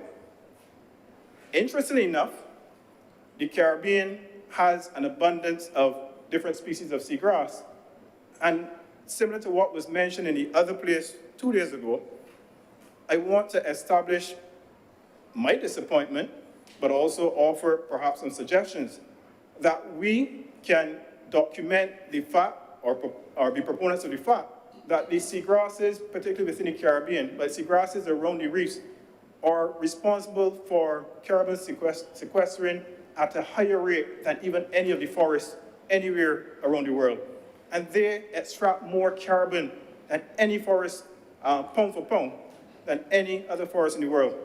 So I think this conservation fund, the activities, and I don't want to preempt what would come in that spatial mapping assessment. I don't want to preempt what would come in terms of a new marine protected area. But I suspect that activities such as that, in terms of planting along the coastline, could be an activity that would help us propel the protection of the environment as well. There was also some concern expressed, and this is going to be one of my last points for sure, in terms of conducting assessments and calling for need for there to be assessments with regard to the Marine Spatial Plan. I suspect it wasn't a concern, it sounded like a concern, but I suspect what was really intended was to say that the speaker was intended to say that she was looking forward to the assessments to be undertaken, because that is one of the primary things that has to be done in any marine spatial plan. You have to do an ecological assessment of what is there. You have to do an assessment that involves not only scientific, but also the economic activities in terms of if there were fishermen, if there were persons participating in sports in the area. That assessment has to be done. And when we collect any data with regards to the scientific assessment, I understand the need for the access to the data, but I go further to say that I believe we may also need to look at the telemetry systems that relay the data back into the repositories as well. Simply because we need not only data, but we need real-time data. Time and time again, when I used to work in some other agencies, and we had any project proposal to create for Barbados and the Caribbean, we always went back to documents that were 10, 20 years ago, when we have access to the data at our hands, but we don't utilize the tools to collect the data on a regular basis. So therefore, we're looking to do climate change adaptation strategies, and we're going back to 1995 and 1976, and which are relevant for baseline information, but the times have changed. So I think in addition to a call for access to data, we also need to look at the telemetry systems that relay the data back to the data sources that can be accessed in real time. So, Mr. President, I conclude again by saying that this resolution, though it may have been given, though the impression might have been given that is about a lot of finance and swapping and this and that, has less to do with the financial aspect, or C plus G plus I plus X minus M, but it has more to do with the protection of the marine environment and the sustainability of livelihoods of those persons who engage within those environments. So, Mr. President, with those few words, I thank you for the time. Thank you. Thank you, Senator Haywood. Senator Dr. Haynes. Thank you for recognizing me, Mr. President. I am lending my support to this bill, which will seek to have the Barbados government enter into an arrangement where it will buy back 150 US million of our total debt stock, with the aim, further aim and the further benefit to our marine environment. So overall, what is happening? We have a situation where everyone will be aware, because of what we inherited back in 2018. We had the third highest debt to GDP in the world, a debt to GDP of 176%, 4 weeks of foreign exchange reserves. Within a week, the government indicated to the country that they were in a situation where, because of the unsustainability of the financial situation, that we would have to undertake some kind of restructuring exercise in order to make our financial footing more stable. What we're doing today is a little different from that. I know people get excited when they hear the word debt nowadays, but this is actually something that is very, very good because it will cost Barbadians nothing while adding benefit to our natural marine and coastal resources. So what we're doing is that we are buying back 150 million US dollars of our total existing debt stock. That is a combination of external debt in the form of Euro bonds and domestic debt, which are Series E bonds, which would have been due to the NAS. So the NAS, through this arrangement, will actually see an injection immediately, increasing its liquidity to the tune of 150 million Barbados dollars, 75 million US dollars. And how the arrangement is structured and how we're accomplishing this is that the higher interest debt associated with the Eurobonds, the interest rate on the Eurobond was 6.5%, the interest rate on the Series E domestic bond was 8%. What we're basically doing is exchanging this expensive debt for lower cost debt. So in the new arrangement, our new interest rate will be 3.7% compared to 6.5% and compared to 8%. So it is through this mechanism that we're actually going to be able to generate the cost savings. And what the cost savings will see is about $2.4 million approximately, 2.4 million US dollars annually going towards a special fund and a marine and coastal protection trust that has been established by the government, but not to be used as a slush fund. The funds aren't going into the consolidated fund or anything like that. It's a special fund that will have specific terms in terms of how it's governed, how it's managed. And the fund, as Minister Walcott would have earlier made representation to, is comprised not just of representatives from ministries and government departments, but by a US-based nonprofit called the Nature Conservancy, which is well established. It has a presence in over 71 countries. It has been involved in the debt for nature swaps that we've seen in the Seychelles, in Belize, and the earlier one in Jamaica that other speakers have made reference to. And it's also seeing a collaboration done with the local scientific community and the local business community. So there's a broad base of representation who will be working along with this fund to make sure that we accomplish the objectives that have been outlined, because when you're getting a benefit like this, because we're actually backed by the Nature Conservancy as well as the IDB, we are actually using their credit worthiness as a front in order to access the money at this lower interest rate. So obviously there will be terms that come along with this, and the terms are actually tied to us meeting specific milestones as it pertains to our marine and coastal protection goals. So there are 5 specific milestones that are elucidated in the actual bill. But one of the things that we will be doing is establishing a national conservation plan with the ultimate goal of establishing that our exclusive economic zone will have to be preserved. About 30% of it will have to be preserved, keeping in mind that our exclusive economic zone is about 440 times the area of our land area. So we have a rich array of marine resources, and we're actually now able to use this as leverage to tap into this special kind of arrangement. The debt for nature swap is allowing us to kill two birds with one stone. We're able to avert a debt crisis while taking action against the climate crisis, while also allowing us to pay early and to return some funds back to our creditors. So they will be quite happy to see them getting at least some of their investment back in a way that will signal to the international community that Barbados is serious about meeting its obligations. So why have we decided to do it this way? Surfacing our debt. So debt, although it has a certain connotation, debt has a lot of important uses. We would have tapped into debt in order to buy the electric buses that we have. We would have tapped into debt to purchase the new garbage trucks, which are all retrofitted with the lifters and all of that stuff. Each of those trucks cost 440,000 Barbados dollars. We would have spent about 45 million Barbados dollars to get the new buses. So progress comes at a cost. It takes money in order to advance the country in the way that we want to and to meet our developmental goals. So debt is not always a bad thing. It depends on how the debt is applied and whether we're able to access that debt at concessional rates.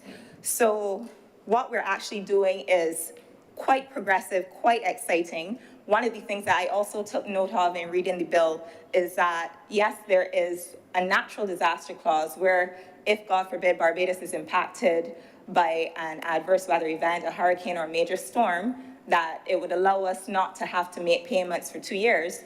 But it also has a special pandemic clause, which I believe is the first time in the world that a pandemic clause has been included in a debt arrangement. So it is quite progressive in terms of how it has been designed. And I want to give credit to all of the officials and technocrats who would have had a role in seeing this through. So Barbados is not unique in terms of its debt situation. It's something that's very common to small island states, which is why you would have seen places like Seychelles, Jamaica, and Belize all take this route before us, all in different iterations and in different ways. But I wanted to make note of the importance of this in another way, because I took an opportunity to investigate how valuable and how vast are our marine reserves. And what I was able to find is that the Caribbean actually has 10,000 kilometers of coral reef, 22,000 kilometers with mangrove, and 33,000 kilometers of seagrass. It also is home to the largest barrier reef in the Western Hemisphere, the Mesoamerican Barrier Reef, which is with Belize, housing over 14,000 different types of biodiversity, really incredible stuff. But our vast resources have actually been depleted over time. I also found a statistic that showed that between 1977 and 2001, about 80% of the Caribbean's coral reef stock has been depleted. So we can no longer afford to just allow our oceanic reserves and biodiversity to be degraded. So here we are trying not just to fix a debt situation, but to the longer term benefit of our marine environment. When we talk about the benefits of the marine ecosystems and all of this stuff, we always think about people diving and snorkeling and perhaps it being more used for leisure and for tourism, but we have to remember that the ocean also provides the livelihoods of our fisher folk. Those reefs actually shield the coastline from being battered by waves during storms. So when you consider the economic losses that we've seen over the years, whether it was what happened when Hurricane Dorian affected the Bahamas in 2019, the 70,000 people in the Bahamas were displaced by that. When we saw what happened with Antigua Barbuda, where they were impacted by Hurricane Irma in 2017, and Barbuda was literally left desolate, uninhabitable. So we can see the extent of the vulnerability of our islands, and therefore it should be a no-brainer why these kinds of investments should be made in our coastal and marine spaces. The other thing that I wanted to speak to beyond the fishing, the diving, the fishermen, coastal protection, is that even from an economic standpoint, yellowfin tuna is Barbados' #1 fish export.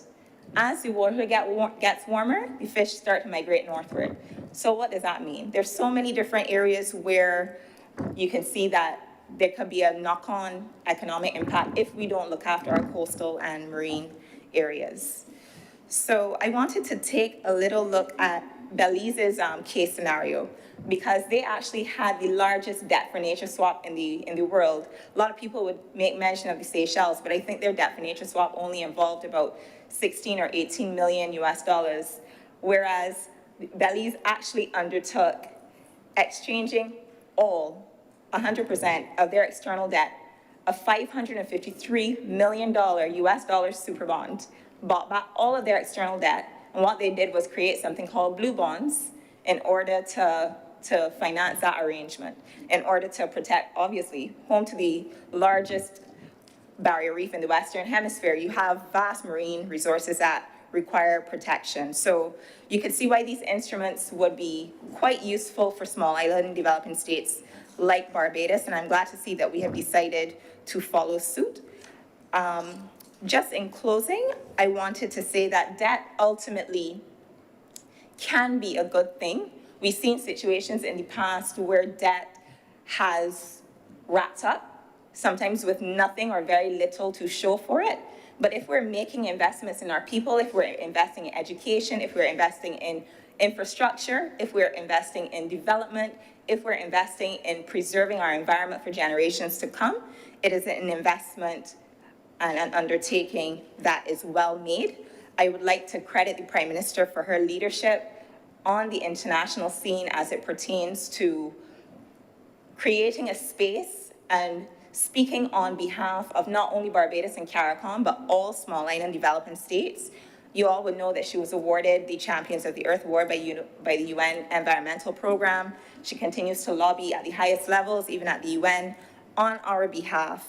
And it is important for countries like ours, as she makes these statements, that we fulfill on our obligations. So even things like investing in electric buses or adjusting the tax rates downwards so that everyday Barbadians can actually afford to have fossil fuel-free vehicles, or like the former Minister of Maritime Affairs last World Oceans Day 2021, he actually indicated the intention to implement what they're calling nearshore marine areas that they're going to preserve. There's a stretch from, I believe, Weston to Folkestone on the west coast, and then one from Pierhead down to Rockleat on the south coast.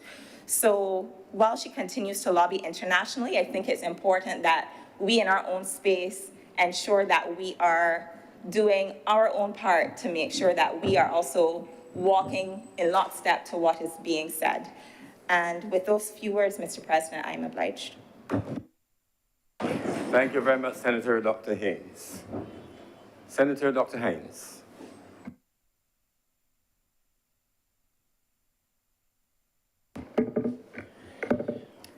Good morning. Oh, good afternoon. Good afternoon. Time has really got away. Thank you, Mr. President, for acknowledging me. How do I begin?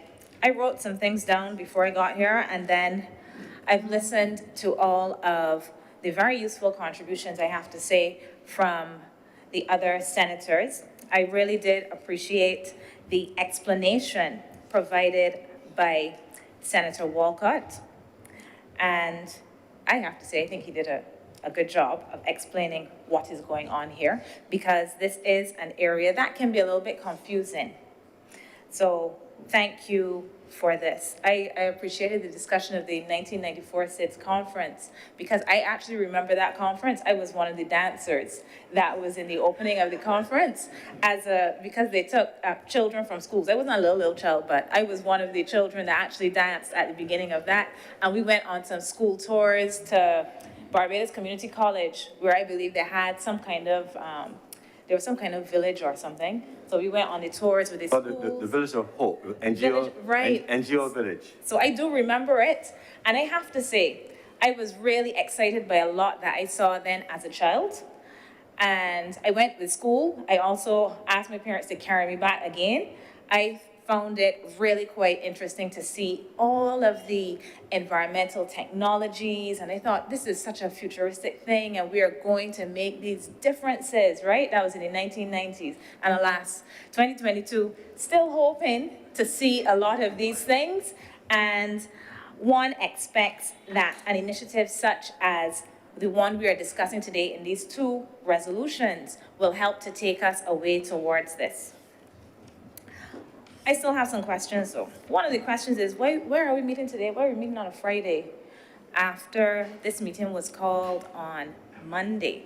And the reason I ask this question is, am I to assume that this is an urgent matter that has caused us to be here after this was only discussed in the other place on Tuesday? Is it an urgent matter for us to discuss? And I really do appreciate that we want to get these things moving. It is important for us to speed up the pace at which we initiate these sorts of initiatives because environmental matters are critical. Also critical. And I heard in the debate in the other place, because I made an effort to try and listen to it so that I know, what are we talking about? I am not necessarily an expert in finance. I know a little bit. I used to teach a course in international environmental politics, so I feel like I know some about the environment stuff. So on that side, I felt a little bit comfortable, but I really wanted to have a firmer understanding of this. And for me, as a person that likes to understand things and to prepare, I wanted to have some more time. But I listened to the debate, and it was very good as well, I have to say.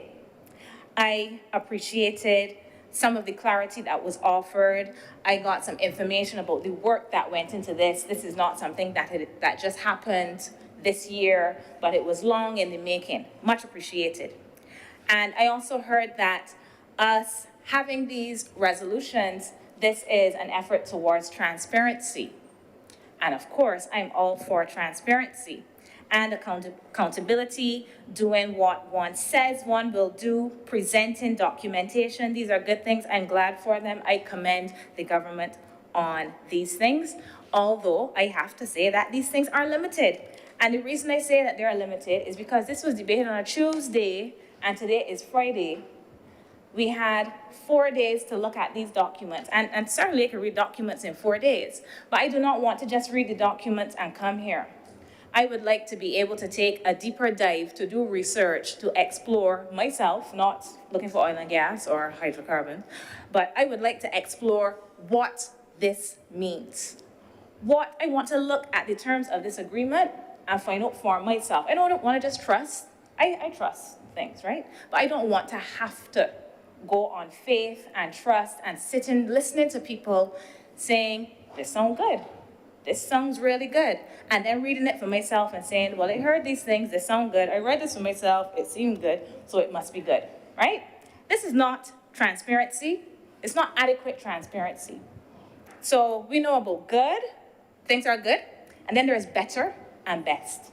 And I think this is good, but I think that we can do better. Why do I think that we can do better? Because one of the things I think that troubles people in our current environment is we voted to give the current government all 30 of the seats, right? All. So that is a show of confidence.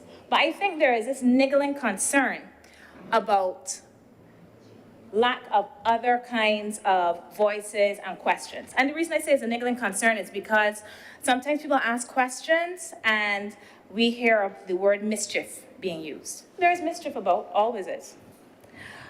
People ask questions and they are called naysayers, all kinds of terminologies. I don't want to get into that too much. But in an environment in which the government holds a lot of power, and governments always hold a lot of power, I think it is important to be better, to go that extra mile to ensure that we can provide the check that this place is supposed to provide. And how is it that we are going to provide this check adequately without certain time frames to analyze information? Now, I'm saying this, I was not on the government side. I don't know what is happening. There are certain people that know. I am not one of them, I don't know if people on this side are privy to certain information, but I am not, nor is the general public of Barbados. Consequently, I would like to have more time to analyze things for true transparency. And I'd just like to take a minute to read a little something, because I don't want this to seem as if this is specifically criticism of the government. Not specifically, right? Because I think this is something that is systemic. So I just want to quote or refer to, there's a book, The National Integrity System and Governance in the Commonwealth Caribbean. It is authored by my colleague, Professor Cynthia Barrow-Giles. And in it, if I may, Mr. President, Professor Barrow-Giles talks about the fusion of power that exists in our system between legislative and executive functions. So she's speaking about the cabinet. And she goes on to say, this is on page 32 of her book, she talks about the advantages of this fusion. It provides for efficient and decisive decision-making. And these are things that we need in order to deal with our problems.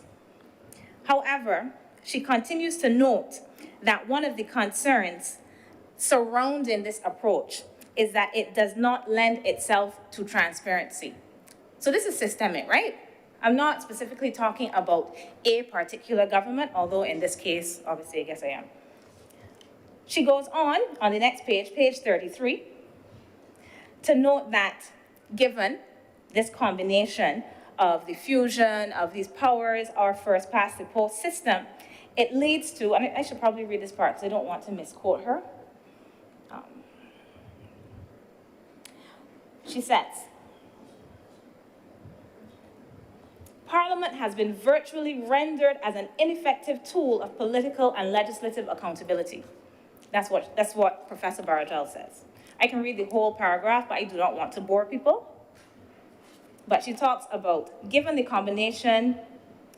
above, and in combination with the first past the post system that encourages exaggerated support for winning political parties, Parliament has been virtually rendered as an ineffective tool of political and legislative accountability.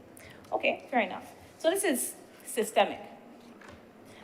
Considering this, and considering that I do take my role in here very seriously, I want to state very clearly that there are limits to the accountability that we have in our system, and in light of these limits, I would wish to be able to have the space to assess information and hold the government, the legislators to account the best I can within these limits. What does that mean? No matter what I come in here and say, we know what the outcome is going to be. But I would like to be able to speak in a very informed way on what is before me. And I do not think that we received adequate time to do this. I understand that things may be urgent. Everything must be urgent for somebody. This may be urgent for some entity. There are other things that are urgent. I asked a question in here since the 4th of May. The answer is urgent to me too. It is urgent to people who are in the juvenile justice system to find out what is happening with child protection legislation, and there is no response. But I digress. I can bring that up another time. The point that I really want to make is that we require greater time in order to scrutinize things appropriately. But before I run out of time, I don't want to linger much more on that. I believe that my point is made. What I do want to say is that I have some questions, and my questions are similar to those that Senator Drake raised. I have some questions about the Marine Spatial Plan and the connection between the Marine Spatial Plan and our plans to offer 22 blocks for hydrocarbon exploration. So what's the connection between the two of these? And I know that there's a lot of space out there, and perhaps as Senator Harewood noted, there is sufficient space to allow for a marriage between the two. Perhaps there is. But one of the things that I also know is that the sea, the ocean, it doesn't have any barriers, right? It don't have any walls or anything that say, well, this piece here wall off, the oil piece wall off, and the rest. And when I look for myself, I try to find some information. Where are these 22 blocks? The 22 blocks are all over. There are some that have already been put forward for exploration under the previous administration in 2015. The blocks have some really attractive names, I have to say, Blackbelly and Bajan Cherry. And I saw two of them, and one of them, Carlisle Bay and Bimpshire, like Browns Beach, that lovely beach that I like to go to in that general area. I would encourage people to see if you can find out where these 22 blocks are. And considering where these 22 blocks are, how is it that we are going to find this marriage? Happy marriage, right? Because they got all kinds of marriages. How are we going to have a happy marriage and a peaceful one? Not just a long one, not just one that exists between protecting the marine life, providing, for livelihoods, allowing for recreation, cultural uses of the beaches, leisure, all of these things, and not just the beaches, I want to say, but the sea, the ocean, everything. How are we going to find this? And I hope we will. I trust that we will. However, I don't have enough information to make me feel comfortable with that. That is okay. I know that these things are under development, and I hope that they will be adequately developed. But I do think that we have to continue asking the question about being champions for climate justice in a climate emergency, and still doing something that contradicts that. And I get the argument that if we find these hydrocarbons, we can use some of the income we generate towards becoming carbon neutral. That kind of sounds to me like if you have a drug problem, you can sell drugs to invest in drug rehabilitation. You cannot do it. If we're going to be genuine and talk about climate emergency, we have to, sometimes it means that you may have to leave the hydrocarbons in the ground because we do not want to feed, we don't want to feed the very thing that is causing us this emergency. At least this is my opinion. All right, so we understand that we will have foreign exchange ease and that there will be some funds returned to the National Insurance Scheme, and these are things that are wonderful. I also commend the government on helping us with our debt problem and using an innovative scheme. These things are commendable. Therefore, I offer my cautious support for these resolutions. I think in principle, they are very useful things. They illustrate that we can be creative and find good ways, one hopes, to address our problems, both on the financial side as well as the environmental side. But I cannot stand here acting pleased about my ability to fully address, interrogate, and investigate what these mean for Barbados, and to do the job that I believe I have in here to provide some type of check on all of our government. With these words, Mr. President, thank you, I'm obliged. Thank you, Senator Dr. Hines. Senator Maladu. Mr. President, thank you for recognizing me. I am going to be, as normal, short, hopefully sweet. I believe it was the 7th sitting of this honorable chamber, I learned a great deal about debt for nature and counter guarantees. In fact, my colleague Senator Drakes and Senator Hines and other senators, I learned a great deal from you on that day. And we passed the substantive legislation, if we might call it that, that facilitates these two bills that we are talking about today. However, one item was left to be discussed or disclosed later, Mr. President, and that was how the savings and how that came from these more favorable terms was going to be utilized. And today now, we see from these two instruments, we have a bit more details about how these savings, substantial savings, will be used. Now, that's really important because, Mr. President, we need to meet the obligations that we have under these agreements. We are only getting these savings because we are obligated to do something with those savings. And secondly, we have an obligation to make sure that the benefits that are to be derived from those investments do actually come to fruition. In other words, we need to use the money wisely. Interestingly, I had a phone call a couple of weeks ago, or maybe it wasn't so long ago, from a very learned person who I did not know, but a very reputation went before them. And they offered me some advice in my journey as a new senator, and said that perhaps sometimes I need to understand my audience a little better, and it is not just those here in the chamber, but that there are lots of people at home and lots of other people who are maybe listening. That was in fact lost on me, Mr. President. I didn't know anyone really watched us at all, but anyhow, I was glad to hear that. So I want to put in my simple terms how I would explain, I think, to someone who asked me about this debt for nature, and I'll put it in the way in which I understood it in my personal terms. And I would give as an example that perhaps my interest rate on my mortgage on my house was very high. And the bank would say to me, I'll give you a lesser interest rate, but the savings from that interest rate, I want you to reinvest in your house.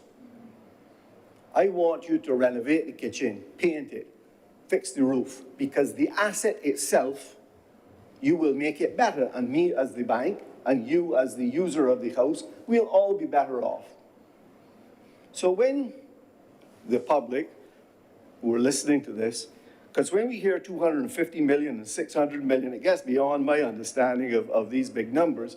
When I think about it in those terms, and you were to say to me as a bank, I will drop your interest rate, but renovate the kitchen or fix the roof, because the underlying collateral now is actually going to be better off, I can understand those terms.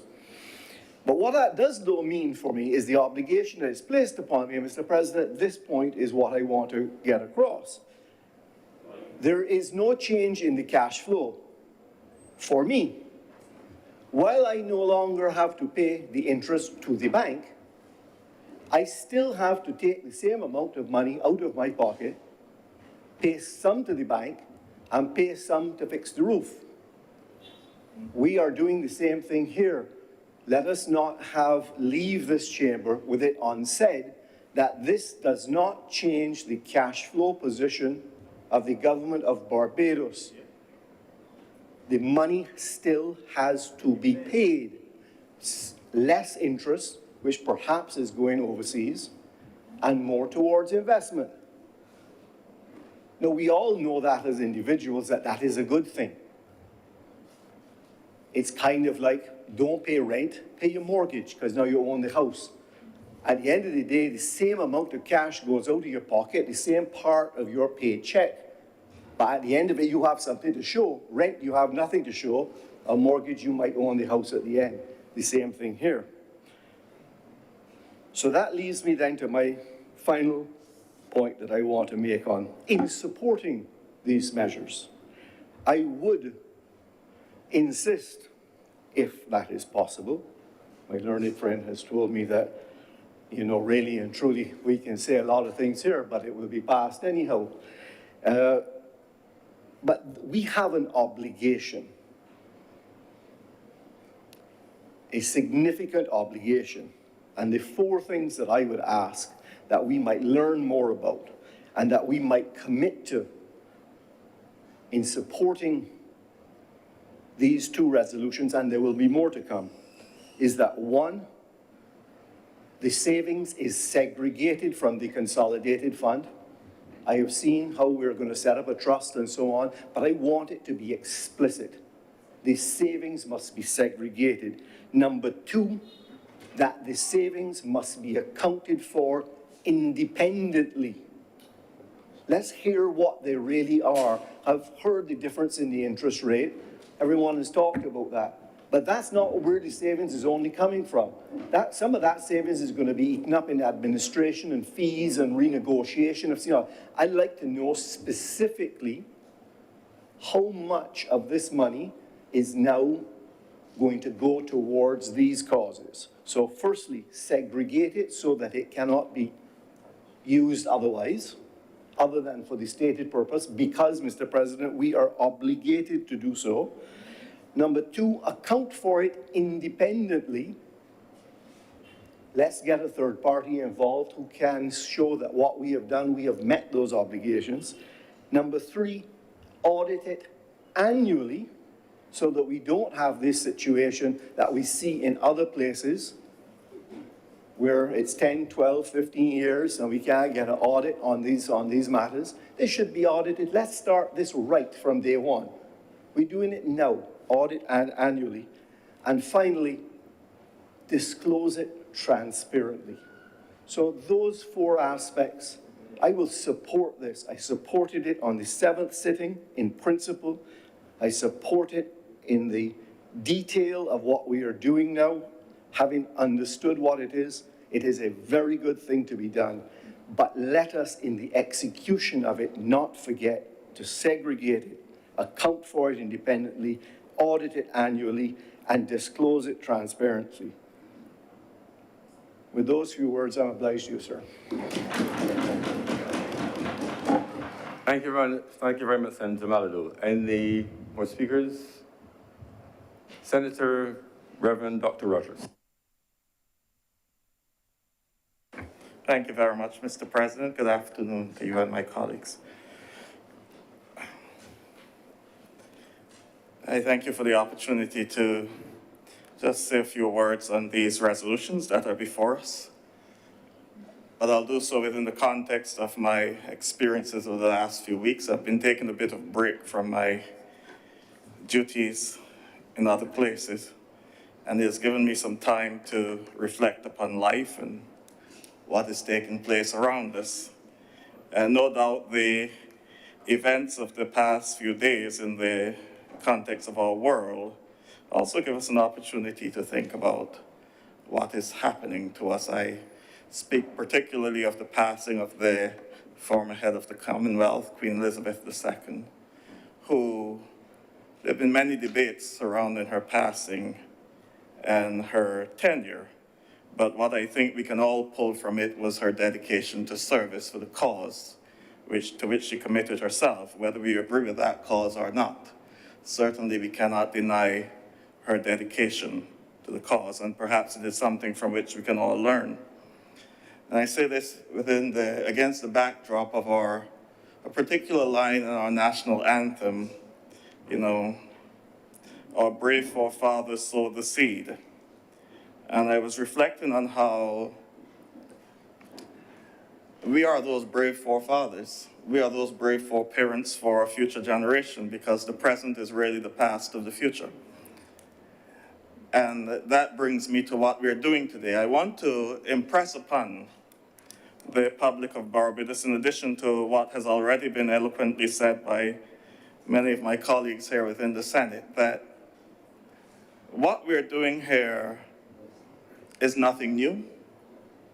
It is not rocket science. It is something that is done by people in their everyday lives. But let us not fool ourselves. We are still in a hole. We're still in debt. Nothing has changed.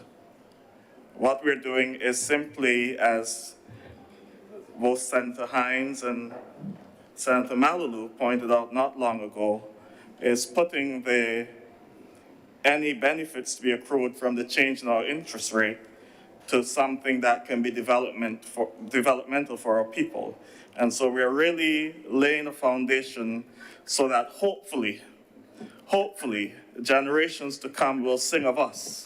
Our brave foreparents sowed the seed from which our pride is sprung, that they've done something to ensure the sustainability of ourselves and our children in time to come. Senator Walcott would have spoken about the fact that I reside in St. George, but my roots are really in Bath, St. John. And so I know about going down to Bath Beach with a maypole and going out to get sea eggs. That was before the restrictions. I also know about going out on the shoal with a grain to get sea cats and so on. So I've been there. It's nothing new. But I believe that we really need to pay some attention to what we are doing here in this particular bill and some of the concerns that have been raised by some of the senators before. And I too have some concerns. And part of my concern would be, and this is just for the general public, I'm sure the technocrats and the members of cabinet would have already thought through these things, but just for the general public, I wish to raise this concern. To what extent would the determination of our protective areas be determined by foreign entities or entities that are not locally based? And if so, what would the restrictions be in these protective areas? Do we control that as a nation, or will those be determined for us? Will there be an external influence in those things? And I'm raising this because I believe that some of these things need to be ventilated in the public, especially for our fisher folk. Because we can very well be here supporting something, and I do intend to support this, but I also want us to pay close attention and to at least ventilate within the public what are the ramifications of these agreements. Because during the last few weeks when I've been taking a little break, I had the opportunity to snorkel around a little reef on the island, and I looked at the beautiful fish that were there, and I imagined some of them in my pot and so on, and but I couldn't catch them. I just raised this to make the point that we do not want a case where our fishing stock here in Barbados is just there for us to look at while we spend money importing from other people because our protective areas have been determined by others on the outside. I just want to put that out in the public space. But I also want to speak to something that Senator Drakes would have spoken about and Senator Hines, which would have been our potential oil exploration. I think it's something that we need to mention to the public of Barbados, even though we may not want to. We will never, ever be 100% fossil fuel free. Let's not fool ourselves. It's a reality. All right, so I think we should, as Senator Drakes would have pointed out, try to find that balance into where we can explore for our own personal domestic uses and other things, and where we ought not explore, as Senator Hines would have pointed out. I would hate to think that something called Carlisle Bay something, I'll see a couple of oil platforms down there. I think we can do without that, but there may be other areas that we can look at. But let us not fool ourselves. We have to find that balance, okay? And also, as Senator Hines spoke about the ability to prepare and to have the time to do the necessary research, it is something I would have mentioned in here before to remind us as a government that there's a difference between the goals of a political party and the goals of a government. A political party is there to decimate its opposition and to form the government. The government is there to see after the needs of all the people, the territory over which it presides. And the mere fact that it has been raised here again, Senator Hines is not speaking for herself. She speaks for a public. And if there's the perception that because we have numbers, we can do what we want, Let us remember, as someone said some time before, 30 out of 30 is not 100%. And it led me to the words of Edmund Burke, the great English lawmaker in the 18th century, when he said, "Because a half a dozen grasshoppers hidden under a fern make the field ring with the noise of their importunate chink, while thousands of great cattle sit in the shade of an English oak chewing the cud and are silent, pray do not imagine that those making the noise speak for all the inhabitants of the field." Do not imagine that those making the noise speak for all the inhabitants of the field. Mr. President, I thank you. Thank you, Reverend Dr. Rogers. Senator, Mr. Maynard.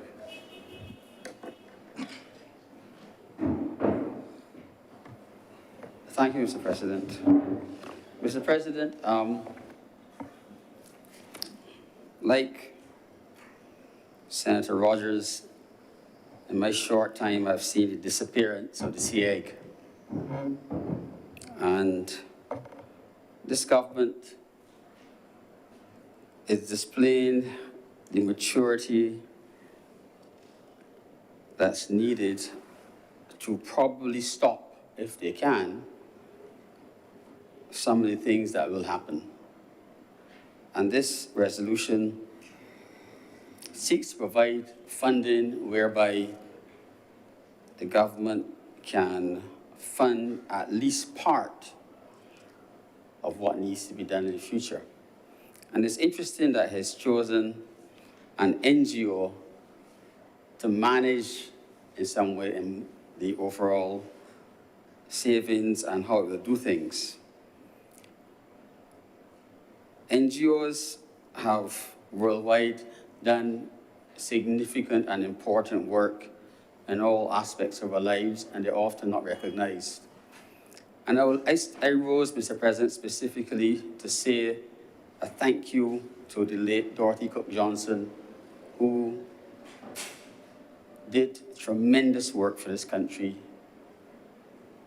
during her lifetime, particularly for those who had cancer, and her work has not been wasted, and it will not be forgotten, and there will be many who will take it on, Mr. President. I thank you. Thank you very much, Senator Maynard. Senator Mr. Walcott. Thank you, Mr. President.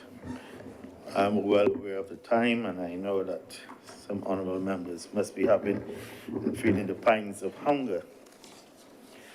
But I'm going to try to be as brief as possible. At the outset, I want to commend all honorable senators for their contributions in this matter, a matter of importance to all of us in Barbados. Senator Drakes, I know that this is an area which is near and dear to you, and I've taken some copious notes as relates to some of your comments and your suggestions. I know that you have also been involved to some aspect in the planning for the Marine Special Plan, so I know you have a certain amount of insight into what is happening. And as it relates to those who are participating, and unlike some of other colleagues within this chamber, will not be aware of the wide umbrella, so to speak, of persons both in the private sector, the stakeholders, especially the fisher folk who have been involved in this process and are represented, as I said earlier, on the board of the actual fund to be reimbursed. I didn't go into the details, but they've expected that they will have to benefit in terms as it relates to funding for various projects. The matter of the central repository for environmental data is absolutely necessary, and I've made notes of the issues raised by my comrade as it relates to real-time utilization and availability of data. Of course, there's need for a major education project as it relates to Barbadians and the importance and the values and the valuable resources there. We've had discussions about the agreement already, and it's something that Foreign Affairs is pursuing. The matter of,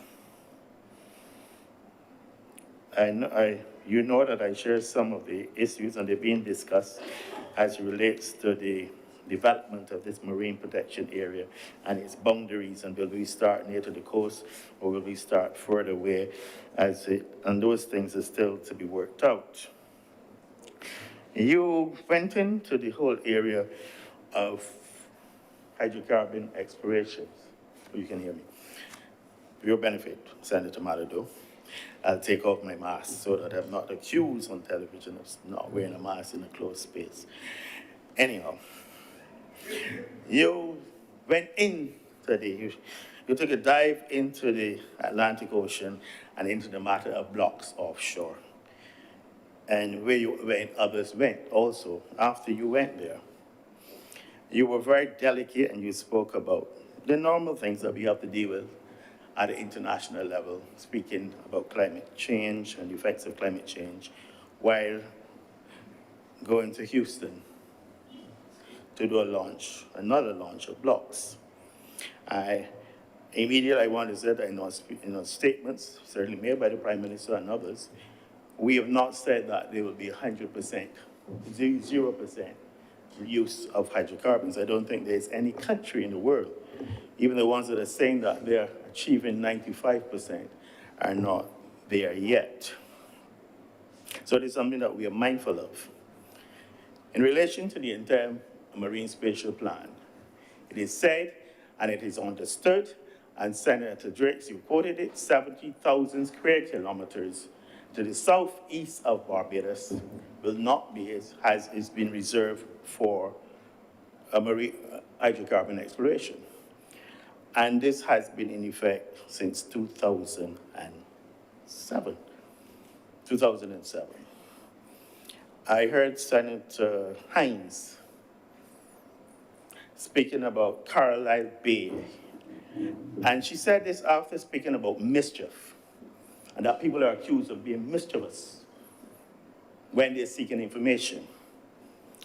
And imagines going to Carlisle Bay, her favorite beach, and seeing oil exploration rigs. Now, Mr. President, the blocks.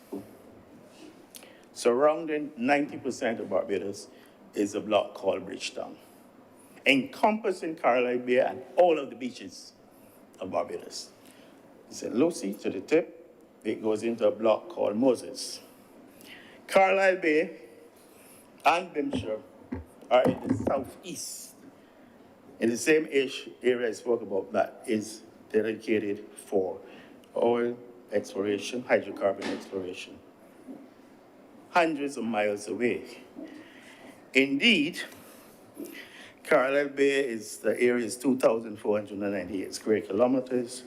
Bimshire is 2,506, and there are not 6,000 meters away. Indeed, the water depth is at 1,200 and 2,000 meters. So I would like to see any honorable senator in here swimming and enjoying those conditions. As you can see, they're just north of the established border between Barbados and Trinidad and Tobago. If I might go on, in 2007, there was a licensing round. The 24 blocks were put out. There's one called Black Belly too, just between St. Lucia and Barbados. BHP was awarded 2 blocks, Carlisle Bay and Bimshire, 2007. There was another offshore licensing campaign in 2015. Black Belly block, Black Belly, the one here, to the northwest of Barbados, 2015, was awarded to the Spanish oil and gas company, Repsol. I believe since then Repsol has reneged on this and another company has taken over that. In April 2015, the government of Barbados and BHP signed the exploration licenses for Carlisle Bay and Bimshire blocks. And that is as it is now. I think you would understand if we have done that, then clearly that area, that 70,000 square kilometers, cannot be part of the spatial plan. Senator Drakes, you also raised the issue of the use of wind, wave energy, and thermal energy. And I tried to show you across the chamber that is in fact a document where the government has also been looking at wave energy, wind, offshore wind, onshore wind, wave energy, thermal energy, and then there's a matter of hydrogen. So these are all things we are looking at all of it. But as you correctly said, they all are quite expensive at this point in time. And perhaps we are still going through the process of trying to get someone to come on board with us in this respect. We have a pressing ahead with photovoltaics. I take your point as to who, in the end, who will lead the process. That is vitally important. And I agree that we will have to attract major funding as part of the process. And I noted what ethos, what paradigm will be used in utilizing our MSP. I noted it. As I said, I commend all of the other senators. Oh, Dr. Hines, you spoke also about the urgency and why the urgency in the timeline. I think those persons who know me on this side know that I've always had a problem when I was leader of government business with matters being debated on a Tuesday, you know this, and being brought to the Senate on Wednesday. In this case, that was the suggestion. It wasn't carried out. I thought the honorable Senate members of this chamber needed a few days to be able to do this. Obviously, the matter is of an urgent nature. I think you will appreciate that. Professor Cynthia Barjas, I'm going to try to get a copy of her book. But as you did say, it was not specific to any country. I believe it applies to perhaps all countries in the Commonwealth to begin with, and several others. It is indeed, I know Professor Barjas quite well, and she has some very good ideas as it relates to governance, to campaign financing, to transparency. And she is a unique, I don't want to say, from a unique brand, so to speak. I've told her once or twice that she should be in politics. And that is a better place where she could try to change the political landscape. Even in St. Lucia, I recommend it. Mr. President, again, I am thankful for the support that the honorable members of this chamber are seemingly willing to give the government as it relates to these resolutions. And as it relates to the first resolution, I beg to move that that resolution do not pass. I believe we have to do it for the second one.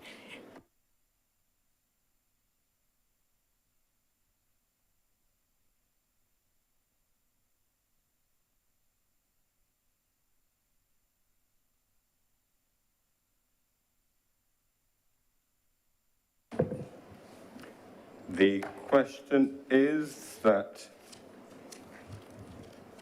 just get my order right.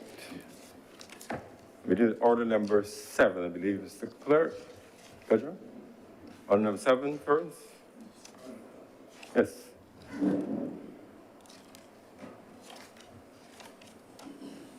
So the question is that this resolution related to order number 7 do not pass. Honorable senators in favor, please say aye. Those against, please say no. The ayes have it. This resolution is no pass. It's actually order number 4, sorry.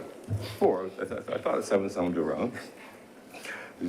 Just for the record, order number 4, the resolution, just make sure I have the numbers right, trying to find out on the order paper. Order Yes, number 4, yes, resolution in 78. accordance with Section 4 of the Debt Conversion Counter Guarantee Act 2022-12. Was the one that we had approved. No, my leader seems to not hear me clearly. Just for clarity, we did order number 4, and this is a resolution to approve in accordance with Section 4 of the Debt Conversion Counter Guarantee Act 2022-12. Put the question again just for almost clarity and the smoothness of the record. Honorable senators in favor, please say aye. Those against, please say no. Methinks the ayes have it. Order number 4, the resolution related to the Section 4 of the Debt Conversion Counter Guarantee Act 2022-12 is therefore passed. Order number 5, sir. In the name of the Honorable Acting, to move the passing of a resolution to approve in accordance with Section 2 of the Special Loans Act, Chapter 105, the borrowing by the government of the sum of approximately A, Barbados $150 million from First Caribbean International Bank, Barbados Limited, and at B, Barbados $150 million from Credit Suisse International to buy back and prepay existing higher costs of government of Barbados debt and utilize the savings to finance marine conservation in Barbados on the terms contained in the agreement. Senator Walcott. Mr. President, I beg that this resolution do not pass. The question is that this resolution do not pass. Honorable senators in favor, please say aye. Those against, please say no. Methinks the ayes have it. This resolution is therefore now passed. Senator Walcott. Mr. President, this brings us to the end of government's business for today, and I beg to move that this sitting do now be adjourned, sine die. Mr. President, Yes, Senator Dr. Hines. on the matter of adjournment, Yes. I refer to my question asked in this place on the 4th, I believe it's the 4th of May, 2022, for which I have not received an answer. I wonder if such is forthcoming and what the procedure might be before we adjourn. Senator Walcott.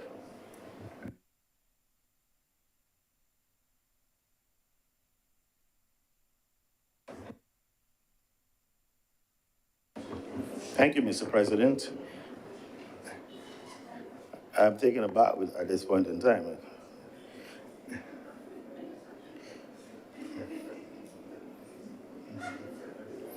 Perhaps I said that information be provided when the specific information which is required, also the time frame for reduction. I wouldn't want to answer questions in part. I see A is 2 questions, and then there's a B. I would say that the answers will be given shortly, I'm certain. But I won't want to give you part of an answer and not be able to give you a specific time frame. I know that you were very clear on time frame, so I would not want to mislead you and the Honorable Chamber at this point in time. Ms.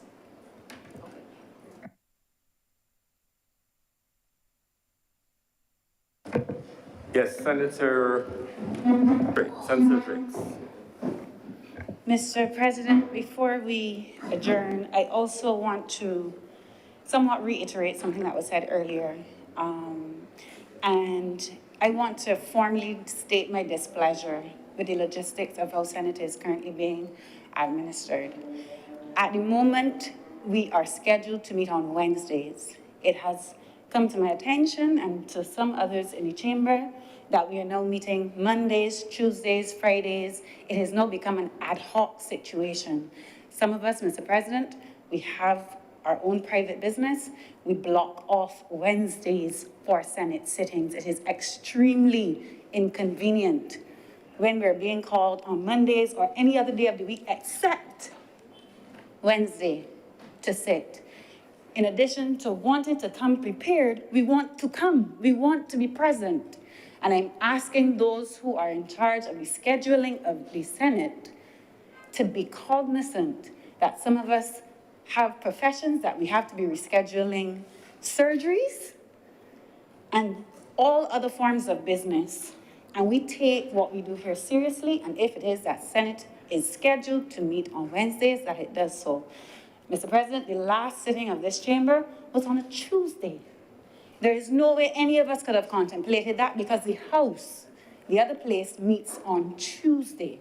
So I'm just asking that we kind of regularize, standardize when we meet so persons can be at least bare minimum present for the sit-ins. Thank you, Mr. President. Senator Maynard. Mr. President, I too rise to add my voice to this issue. Mr. President, some of us have had to reorganize our lives on entering the Senate to be available on the normal meeting day, Mr. President, which has been taken as Tuesdays. And Wednesdays, Mr. President, when we've reached the stage where we now meet on days randomly, one is unable to fit in the important business of the Senate, or one has to cancel one's professional obligations to other human beings. And it's difficult, Mr. President. And I would like us, Mr. President, to return to some order, Mr. President. The more shocking example has been the Tuesday meeting, Mr. President. No one could possibly anticipate that you will set Senate for the day the other place meets. Mr. President, I hope that you can bring an influence to resolve the matter. Thank you.